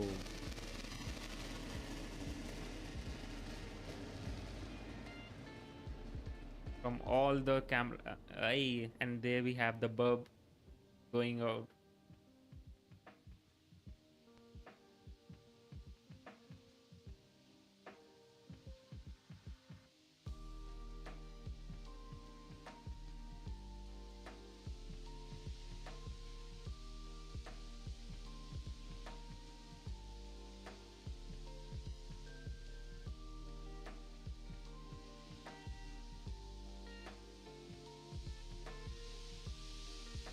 Onboard camera footage, the normal footage. The liftoff was seriously magnificent.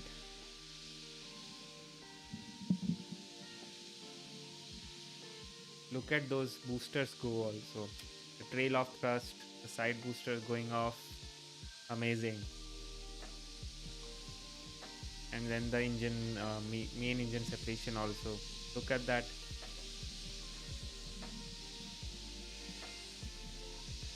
You can see it just goes over there, right?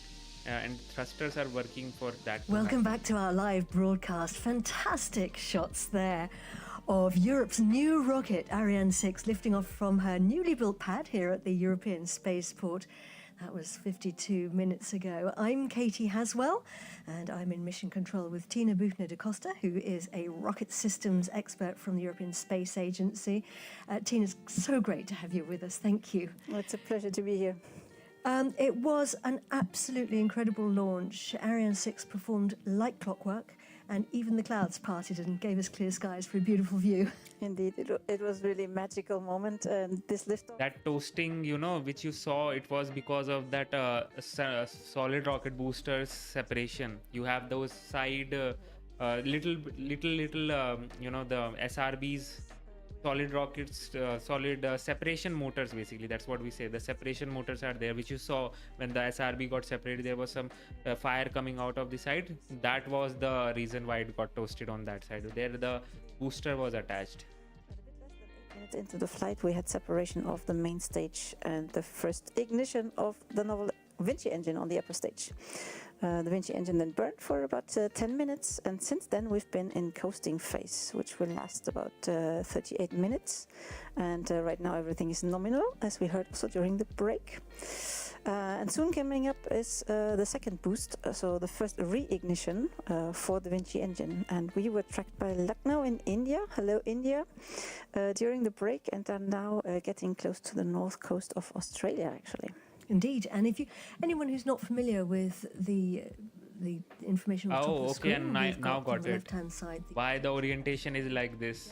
They are going to start the engines in this direction, so they are. So when you have your engines fired directly towards the Earth, you are changing the orbits. What should I say? What is that property called? There's something you don't actually, add to the apogee or the perigee, but you just kind of shift. So let's say the apogee was like this, right? The orbit was like this. If you burn it over here in this position, at this orientation, the orbit which is like this, it might come like this. So what this property is called, I'm not sure. It just moves the orbit a bit, basically. That's the thing.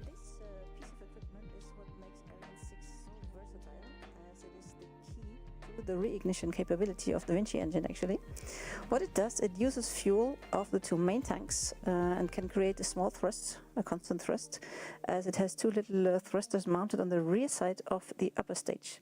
So what does it actually do? We need to manage three things to prepare the reignition. One of the things is the tank pressures. Second thing is the tank temperatures. And we also need to look for the position and the quality of the fuel. And so to illustrate this last point, yeah, that is the burn thing. That fine. But what's the thing which gets affected on the orbit? What's that term? I'm forgetting that. Azimuth inclination is not affected. To be able to guide them then towards the engine for reignition. It's a little bit like if you were preventing your champagne glass from spilling while you're running. So this is a bit the job that it actually very important thing to be able to do. Don't lose your champagne. So the APU actually creates a little bit of artificial gravity. And the second point I mentioned was about temperature. We need to avoid the propellant evaporating because that would mean a loss in performance. So while the sun is shining on the rocket, it heats up the tanks, and if the propellant then touch the tank walls, acquisition de la télémesure par la station de Nunorcia. So we have acquisition of New Northa in Australia. Hello, Australia. And we have ignition. The second job of the APU is actually the tank pressure management. And this is the scheduled moment here for the switching on of the Vinci engine. Deuxième allumage Vinci. Wow. There you go. Confirmation that Vinci has switched back on. That means the APU has also done its second job in repressurizing actually the tanks, which was what I was about to explain. Amazing, amazing. So we could save a lot of helium actually on our upper stage. Propulsion nominale. Propulsion's nominal. Yeah, we could save a lot of helium. Inspection du moteur Vinci. Because this is actually done by the APU. Amazing. So that means that we are now in a circular orbit around the Earth at 577 kilometers altitude. So this is a very big moment and a very important moment. The Vinci engine is switched back on again and off again. And here are the teams. The quick look telemetry guys and girls who we saw earlier on the hill outside the... L'orbite atteinte à la fin du deuxième boost Vinci est correcte. Yes, everything is correct as expected after the second Vinci boost. Outside the Space Center, and they're getting the information in, and they're hearing all those confirmations there. So, gosh, this is a very, very exciting launch, isn't it, Tina? One of the features of Ariane 6 is the flexibility. APU nominal. Everything nominal. Everything nominal. It's mind-blowing that we got here without any hiccups. This is a great achievement, I can say. It is indeed, and I was just saying one of the features of Ariane 6 is really having the flexibility, if you like, to deliver any type of satellite to any type of orbit with this engine that can switch on and off. What kind of missions will Ariane 6 be able to deliver? So Ariane 6 actually will come in two versions. I mentioned it several times. A62, the medium-sized launcher that we're flying today, and Ariane 64, which is more the heavier launcher version of Ariane 6 with 4 boosters. And it is actually designed to adapt to all kinds of mission and all kinds of customer requests. So the flexibility is key here. We have 2 different versions coming also for the fairing, and we will be able to launch all kinds of telecommunication satellites, navigation satellites, Earth observation satellites, scientific satellites, you name it. We can launch constellations in all kinds of sizes and different setups. Some very exciting missions there, and constellations, of course, are clusters of very small satellites close to Earth, often delivering high-speed broadband. So today we have 17 spacecraft on board. So we have a number of different passengers. Some of them are going to stay on board, and some of them are going to be released in space. The ones staying on board, of course, will be doing experiments. The first batch is going to get off the bus in about 6 minutes. They are CubeSats, which means they're very small cubes, some of them even as big as a Rubik's Cube. So what's actually going to happen? Well, 17 passengers, let the picture talk, because otherwise it gets too complicated. What we see here is, in green we have the CubeSats. So they are positioned in 90-degree angles in what we call deployers, and they will be released by the deployers very shortly. In yellow you see the experiments that we have on board, and you mentioned correctly they will stay on board and re-enter together with the Ariane 6 upper stage at the end of the mission, doing their science experiments while we are out there. And in blue we actually have 2 re-entry capsules that we're going to release in about 1.5 hours time, because they will actually travel down to Earth on their own, testing re-entry technology. And the CubeSats that we're about to release, they would go out in three orders. So we'll set out 3 pyrotechnical orders, and the boxes will open up their doors and release them in our separation altitude that we have right now, which is 580 kilometers, exactly as planned. So our passengers are going to be testing a range of technologies to see how they work in space. You can see there we're being tracked by the new Norcia tracking station on the right-hand side there.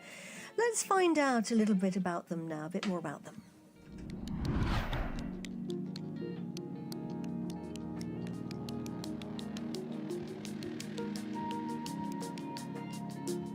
4 satellites will contribute to Earth observation and safety. CubeCat-4 will detect several types of weather phenomena and also analyse land and ice coverage using the reflected signals from global navigation satellites like Galileo. Robusta 3A will measure the accumulation of water vapour over the Mediterranean Sea to forecast extreme rain that could lead to flooding in the south of France. We missed the opportunity to hear bikini separated, right? Sending data to scientists in real time. Despite its small dimensions, it has other goals like testing new perovskite solar cells, a wide-angle camera and an L-band radio system. IST-SAT will help improve aircraft and spacecraft tracking and ultimately air safety by collecting, in space, signals initially designed for use with ground stations. 4 of our passengers will study the mysteries of space science. The NASA Curie CubeSats will measure radio burst emissions from solar eruptions such as flares and coronal mass ejections that drive space weather. Further into space are gamma ray bursts, the brightest and most extreme explosions in the universe. GRB Beta will be a testbed for a range of new technologies essential for future gamma ray burst detection. Some of our youngest operators are space amateurs, aged from 15 years old. Their PariSat experiment will study black body radiation by finding the best materials to dissipate heat in space. Data on the temperature of its 8 different square plates will be transmitted to the Kiruna ground station in Sweden. Younger still are the high school students who designed Peregrinus to study the correlation between Earth's magnetic field and solar activity, in particular the intensity of X-ray and gamma radiation. The next 5 passengers will develop and test new technologies for the benefit of future rockets, spacecraft and satellites, and ultimately life and infrastructure on Earth. ESA's YP-SAT will record visual data and scientific measurements from Ariane 6's baseplate during the separation of the fairing and deployment of the satellites. Curium-1 will test new open-source hardware and software for the benefit of CubeSat and amateur radio Manœuvre d'orientation en cours au profit des charges utiles. Sidlock, our smallest passenger on board, will enable communication between satellites to help make space safer. LiFi, or Life Fidelity, is a wireless communication system that uses light pulses as a data transmitter and could simplify communication between different parts of the rocket. The production of complex structures in space could be a massive asset for space missions, and Replicator will be the first mission to 3D print in open space. Now the 2 deployers. For its first flight on a European launcher, ExoLaunch will deploy 4 of these passengers. And for its first launch ever, Ravi will deploy 3 of the CubeSats and will carry with it the handprints of Spanish children who proudly support its mission. students or professionals, newcomers or established players, these missions all share the incredible experience of flying on Ariane 6's inaugural flight. So, go! Wow, I'm so impressed to see the science that has actually gone into this and with these small missions, what you can actually do.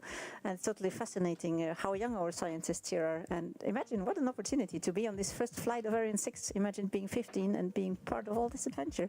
It's incredible. It's wonderful. And a big shout out to you guys as you're watching now, getting ready to see your babies being released into space. Getting close now to the upstages getting ready to deliver our first batch of little spacecraft in just over a minute, our 8 CubeSats. Exactly, and they, as we said, they sit in the little containers, the deployers, and the doors are still closed. And once they will open, some springs will extend and actually push out our CubeSats into space. So we are crossing fingers for everyone who has a CubeSat, and we'll see space very soon. The upper stage, and we heard that confirmed by the range operations manager, has done the orientation maneuvers that were necessary to be now in the right direction and pointing to where our CubeSats actually need to go. And the APU is switched off in order to avoid that we actually collide with the CubeSats. Very important. Extinction APU. Now we have the confirmation. It is actually turned off, the APU. So now our CubeSats are ready to be released. Which processing unit is released it? in 3 APU. waves. Yeah, first we will see OOV Cube. Bye-bye, Curium 1. Bye-bye, Robusto 3A. And we have initialization of Début de YPSat. la séquence de séparation des CubeSats. And Peregrinos. You can see Second that. separation was CubeSats. CubeCat 4 IST Sat, GRB Beta. Initialization of SITLOC and Perisat. And the third one was separation of Curie and Replicator. And since everything happened in 9 seconds, we have the onboard camera here. With the Whoa, delay. look at that So go. here they go, one. It opens, We obviously the can't see all spring the goes, and separations it's separated. because we have only one camera looking up there. Big cheers and lots of clapping. Very, very happy faces here in the Jupiter control room. Début de séparation des CubeSats. And we have confirmation that all of them were actually separated. It's very Launch success. exciting. Wow, look at this. I have to tell you that the atmosphere here in the Jupiter Mission Control Center is absolutely electric. People Actually, are, no one is in their seats anymore. They're all standing up there. yeah, clapping, some whooping, absolutely over the moon. This is remarkable achievement for all the teams. Hats off to all involved getting this far on the first flight. Congratulations to Ariane Group, CNES, ESA teams, and all the partners involved in all the 13 countries in Europe. This is really something to be proud of. Give your families a huge hug for supporting the tensions and the years of hard work. Absolutely. Indeed, years of hard work, problems solved, sleepless nights endured, kilos of coffee drunk. Exactly. A lot of time also without the people who were actually here on site in Kourou preparing this launch, being away from their families. So thanks to everyone out there supporting this. Absolutely. So we still have 2 more passengers on board and we are going to be releasing them. They are our 2 re-entry capsules. Tina, do you want to tell us a bit more about those? Yes, so these capsules, they will actually test the technology for returning to Earth through our planet's atmosphere. And it will take now over an hour and a half to get actually to this next bus stop where we want to release them. And they will be seeing the heat of re-entry once they are released from the upper stage. And we will reignite the Vinci engine once more because we will deorbit and leave no space debris out there. So for sustainability reasons, Ariane 6 is actually designed to clear up the orbit The mission and is successful re-enter only. after the end of the mission. Very important. What goes up must come down. And we actually do That is cut not down true for in the the South satellites, Pacific, though. 1,500 kilometers from inhabited areas. So it's the spot with the least populated spot on Earth. Yeah, it's called the Nemo Point, actually. Aha. So we are now hoping to hear from the directors of European Space Agency, Joseph Aschbacher, Chairman and CEO of the French Space Agency, Philippe Baptiste, who will be speaking probably in French. We'll stay tuned and we'll resume, encapsulate what he said afterwards.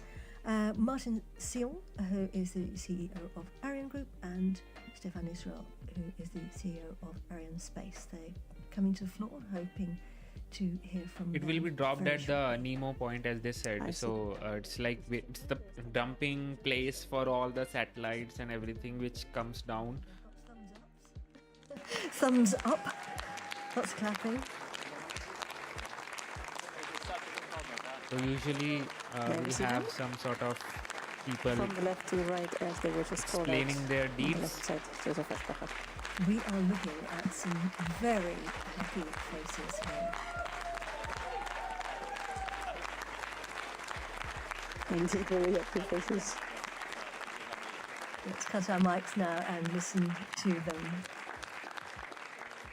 We are ready. We're ready.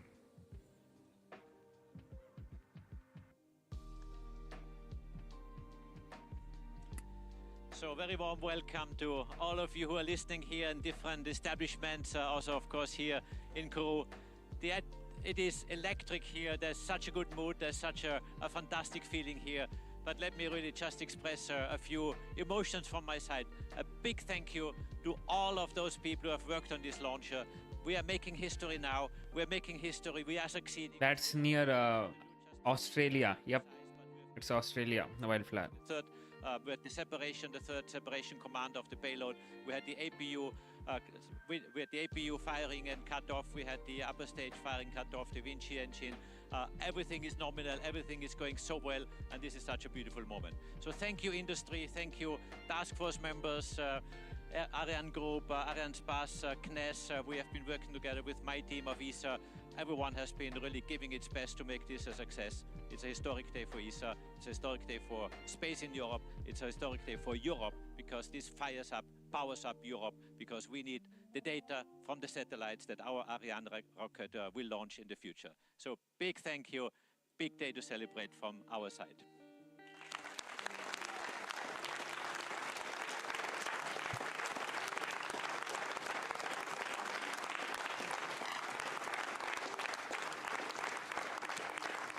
So Joseph has said it all, so I'm not sure I have much more to say, but Europe is back.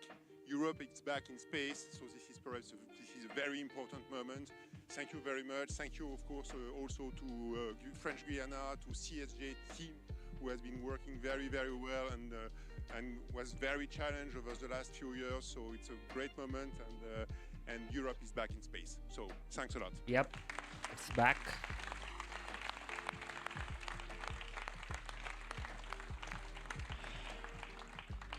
So good afternoon, good evening in Europe. Today Ariane is back. Everyone is so excited, right? CEO of Ariane Group, oh okay, President, Executive. And today, with this new launcher, Europe is restoring its autonomous access to space, and we all know how important this is for all of us. But what I would like to share as a feeling is first my sense of relief, it's quite visible, after such a success, but also a sense of pride for all the teams who have been working for this program. The thousands of rocket makers from Ariane Group, from all the European industrial partners, from 13 countries who have been working tirelessly on this program to overcome the challenges. It has been a difficult program, and their work enables us today to see such a brilliant success. So I'd like to congratulate all of you, to thank all of you, and really I'm proud of your talent and your dedication. Second topic, because we've got customer here, is that now we have to ramp up production to serve our customers.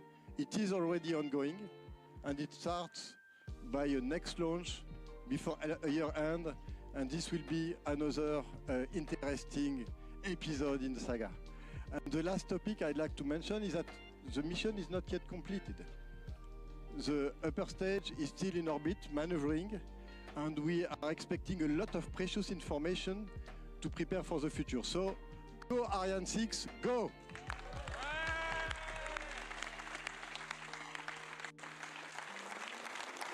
Time zones are messy, seriously.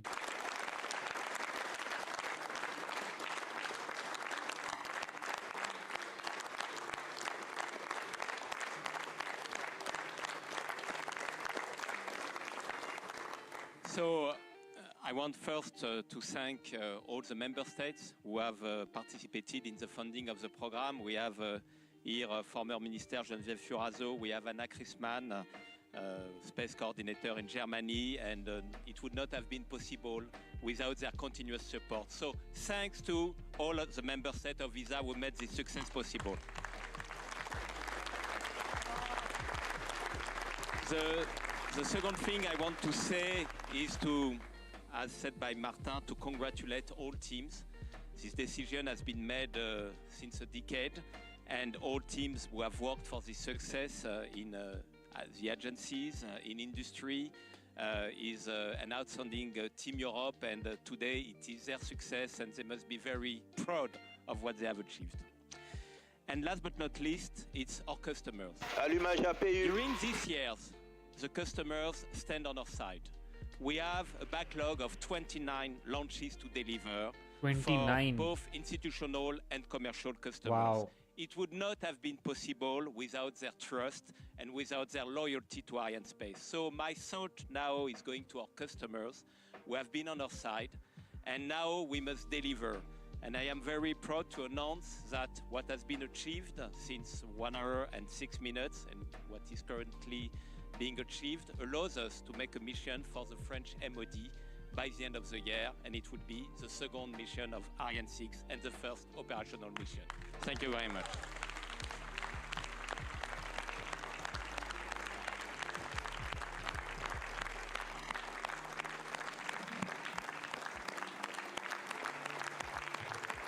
So, Europe is back, powered by its new rocket, Ariane 6. Congratulations to all the teams. You can really see the relief here and the recognition for the teams. And I'm very happy that the big bosses share this actually, because the team effort that has gone into this was simply amazing, and I think they they expressed it very well. Now you see more and more happy faces, and they're turning in all directions to congratulate each other. What we heard also calling out, the range operations manager said that the APU actually already switched on again. This is, let me call it, another major achievement, and there are many more to come in the ongoing APU is nothing but it stands for auxiliary power unit. So it's kind of I think that's the case. Might be different for this rocket, but APU usually means auxiliary power unit. Passengers are going to be released in about an hour and 25 minutes before we get to the next bus stop to release them into space. So we're going to take a little break now for about an hour and 20 minutes, and during that time our rocket's going to do nearly a lap of the Earth. Yeah, and while it's doing this lap of the Earth, it's actually doing a lot in the so-called demonstration phase. So this is a very important phase that we won't comment on right now, but this is a very important phase for the qualification of Ariane 6. And in quick word on what's going to happen in the last section. Indeed. So don't miss this last part of the mission, because the return to Earth and splash into the Pacific Ocean of both Ariane 6 and the two capsules will be an important moment.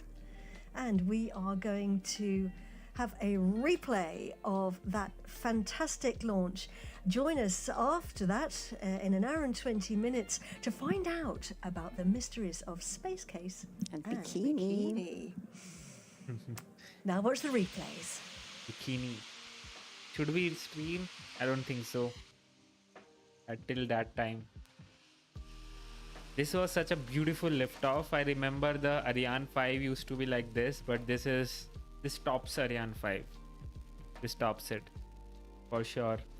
That used to be much more violent, because I think, not sure whether the thrust was greater in the Ariane 5 for the boosters. I'll have to see that once. But it was just a bigger rocket, that's it. So yeah. All right. This daylight saving something. This is the worst thing. I never understood this daylight saving time. Seriously, it's a thing of US. I know that, but I'm grateful that it's not here. But I never understood this thing. Never.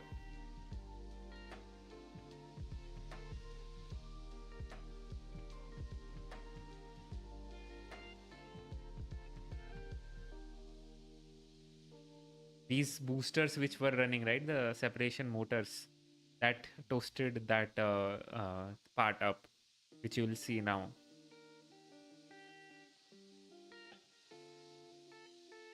Separation and then the RCS kicking in to move it aside. You can see the 2 spots of those boosters, separation motors. Yeah. When does it? So now it will take around 1 hour 20 minutes. I don't think so I'll be streaming for that long.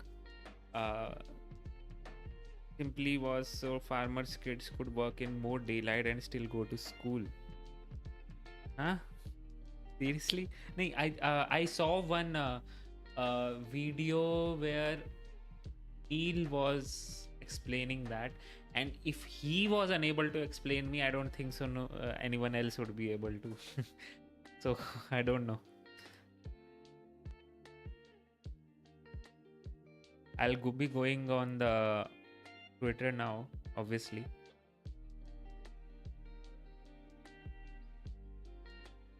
Farmers' daylight saver time. I don't remember Neil saying something related to farmers, but okay, nice.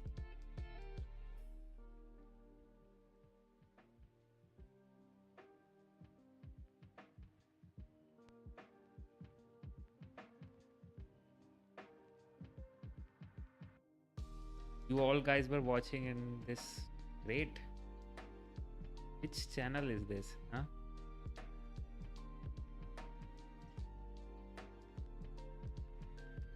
Discord. Oh, my Discord is dead. I'll revive all that up for sure. Great. You all guys were doing all these things. Awesome. Love it. We'll do some sort of watch party or something for subscribers and the members someday for sure. The start stop is approximately late October to they move it around some. Okay. Seriously, okay. I never knew that. College Space Club. Okay, cool. Nice. We need to have some sort of these sort of space clubs and astronomy, rocket, whatever, to have these kind of things, because otherwise space and rockets is dead in India, right?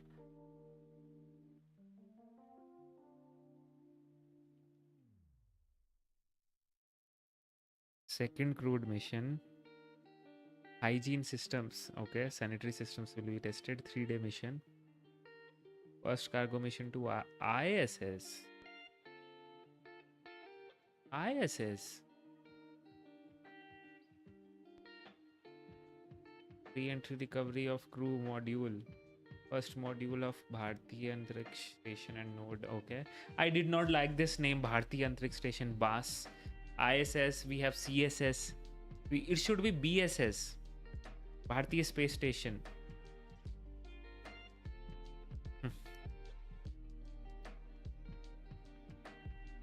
Docking with BS1 LM-EM3. It's great that we have a full-blown plan proposed.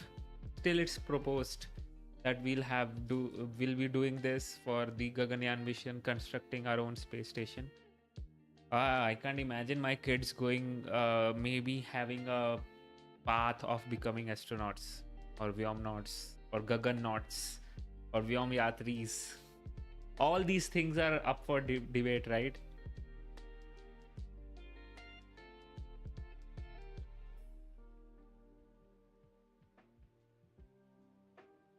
Started it in your college. Great. Awesome. See, we space nerds have to take this initiative because obviously the other people are not interested. We are interested, so we need to take all these initiatives to make sure these all things happen. Space nerds remain signal. That is a universal fact. No one is changing that, so don't worry about it. We don't have females interested in space at all. Very less. We have few here also, but very less. Yeah.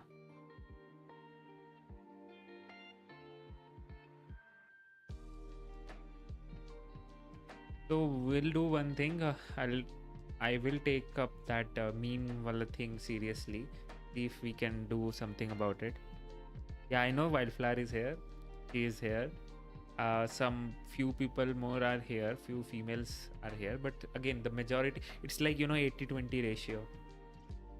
It's, to be honest, it's kind of like that in almost all tech field. Maybe some ratio becoming here and there, but it's like that only. So yeah, we can't do much about it.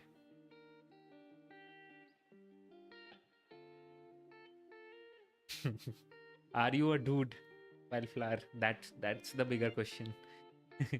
We have we don't know, right? And it's rare to see females interested in space.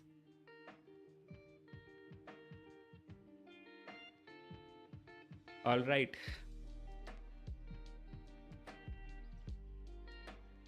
I think I'll need to. Okay, I'll work with out of context in that case. That out of context is so memes and all. We can. I'll work with him if we can do something about it. Okay, I call chicks dudes, and yeah, unigender thing, the dude thing, and to be honest, bro also. I've seen so many girls talking, bro, you did this, bro. Dude or bro.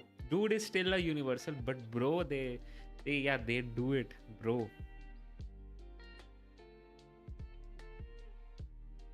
I'll figure out something with him only, like how we can do it in a mass scale, because he has a following, right? Specifically beams following. So that would be great. Let's see. I don't know.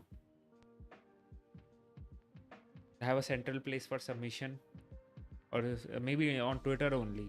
That would be fine. We'll use a hashtag or something. I'll have to figure that out, but that would work. Yeah, you are right.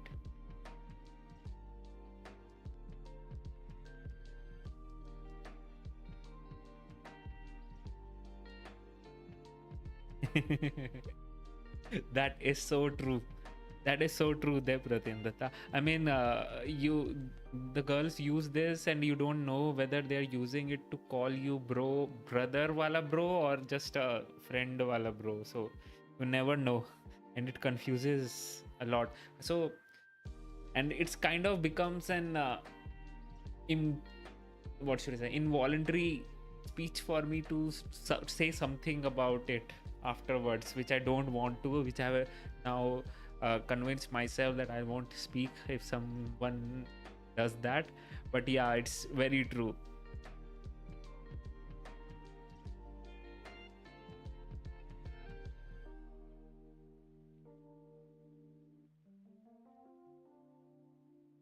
All right, guys, thank you so much for tuning in. When she sent me a love emoji, so bad, so sad, right? I feel for you. Great. All right, guys, cool. Thank you so much for tuning in. We have another launch coming up very soon, which will be which one?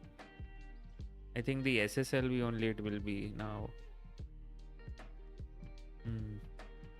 SSLV was supposed to be launched in the July itself, right? If I'm not wrong, but I can't see that here. We'll see. But the next launch is far away now, and I mean, seriously, there are so many Starlink launches coming up.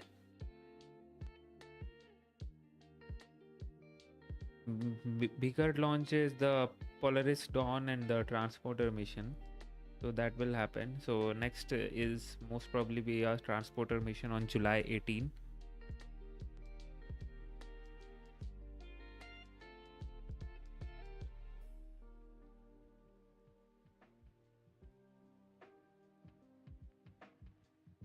Okay, that makes sense, Wildflower. We'll see that. We'll still it's kind of confusing, but it's okay.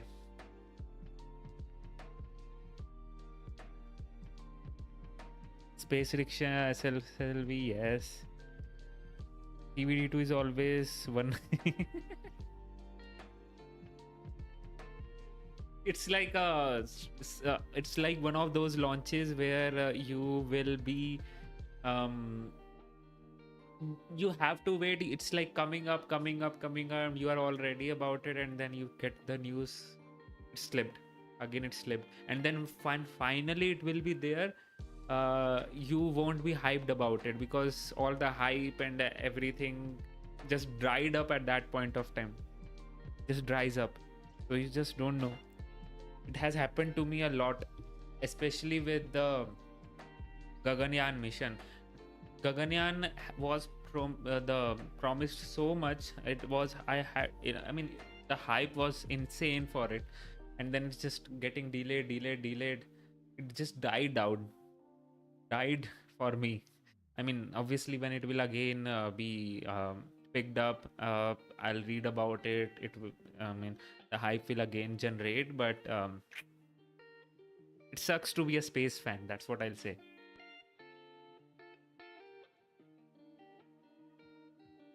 Oh yeah. So good one. So as requested by Dev Pratim, I'll tell you what happened with the TVD1 mission. So I was I specifically booked a proper taxi to go from I think Chennai to the launch pad for the TVD1 mission, which is nothing but, if you don't know about the TVD1 mission, guys, so the TVD1 mission was the flight test mission for the Gaganyaan, the capsule, the escape test, the capsule escape test was there. So I thought it would be amazing to see that in person, because you will literally see something, going off. First of all, it's a liquid fueled rocket kind of a thing which will be going, and then you will see something going off in the middle of the flight. The escape will happen, the abort will happen. So I thought it will be amazing and great. So we went there. It was around, I think, a 9 a.m. launch. We started at around 6 or 7, reached there at the time, proper time. We waited, and then suddenly there was a hot fire abort initially during the first launch attempt. So as you all know, and I have streamed so many launches, the hot fire abort is literally something which you don't see it to occur. I mean, the launch does not occur afterwards if there is a hot fire abort. And that's what I said. So there was one guy also, which was a general public, so he did not know much about the rockets.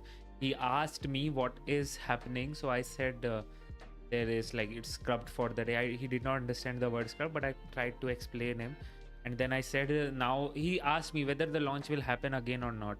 And I said, no, it will not, because that was the hot fire abort which happened. And obviously we know that like 99, 95 and 5, this is the ratio of this is the probability of 95 is the probability of not launching again after a hot fire abort, and 5% is launching again. And somehow I told him, we went outside, took some pictures, went to a taxi, then went all the way. We took the taxi and then just started our way back. Then we were we were going from that Shar Island to the main main coast. So there it's like a, I think, 5-kilometer drive, or not 5, it's more than that, or I'm not sure. But we were very far away, and then I saw that I just saw one tweet that ISRO is targeting 10 something for the liftoff, and I saw the timing at that point of time. It's like 5 minutes away. We told the cab driver to just quickly turn around. We'll have to make it to the point so that we can see that. He quickly turned around. We rushed back to the launch pad, and it was totally, if I didn't have seen that tweet, we would have missed it totally. Literally, we turned back around. He drove like crazy. He drove like crazy at full speed, 90, 100, 110. We went there. It was a very, very tight. I mean, I never thought we would make it because it's very far away. You don't, and there was so much traffic also. But luckily we made it. We were not allowed to go inside though the launch view gallery. We were standing outside there, and then it launched and we were seeing nothing. First of all, because it was a solid rocket booster, it did not have a SRB there, so it was not visible. And after that, it was the liquid fuel also was a very weaker one, so we did not see the actual booster from the far away. But then we heard some sounds. We knew that it has launched. Then the abort test happened, in which actual solid rocket motors fired. That we saw, and that I was the first one to spot that because I was looking in the right direction. Perks of being a space fan, you know where to look, right? At least for me. So I was the one who spotted it, and then it was like it worked for like 3 seconds, and then we heard explosions coming up. I thought what happened, if it was successful or not. After that also, after the abort test, we were constantly hearing a lot of explosion sounds. At that point of time, I did not know whether those explosion sounds were of the rocket. Was it nominal or not? I thought it's gone at that point of time, but luckily that was not the case, and we had a very vague kind of experience. This was something which, so I thought that was my first scrub of the life when I'm visiting a launch view gallery, and it was not.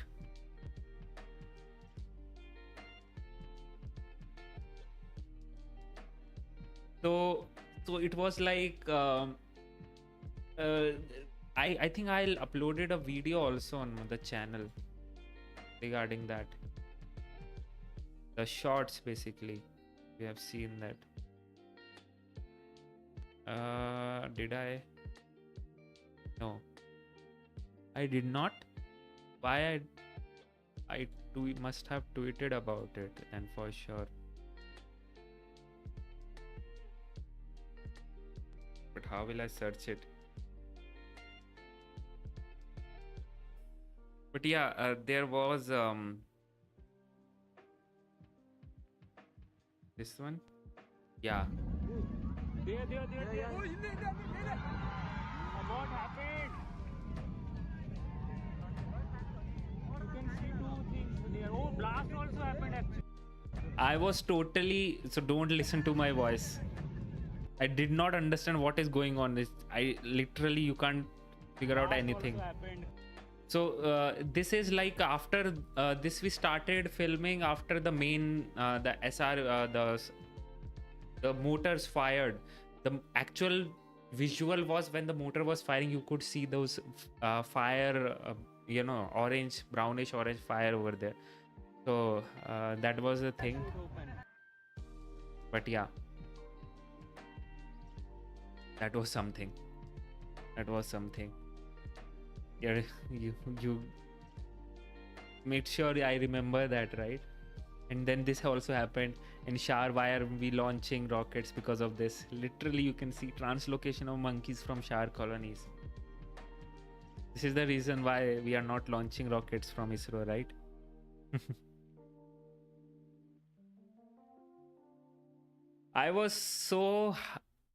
I did not know what to say about all that. So yeah. And this is coming soon. This is your chili hot pepper wildflower.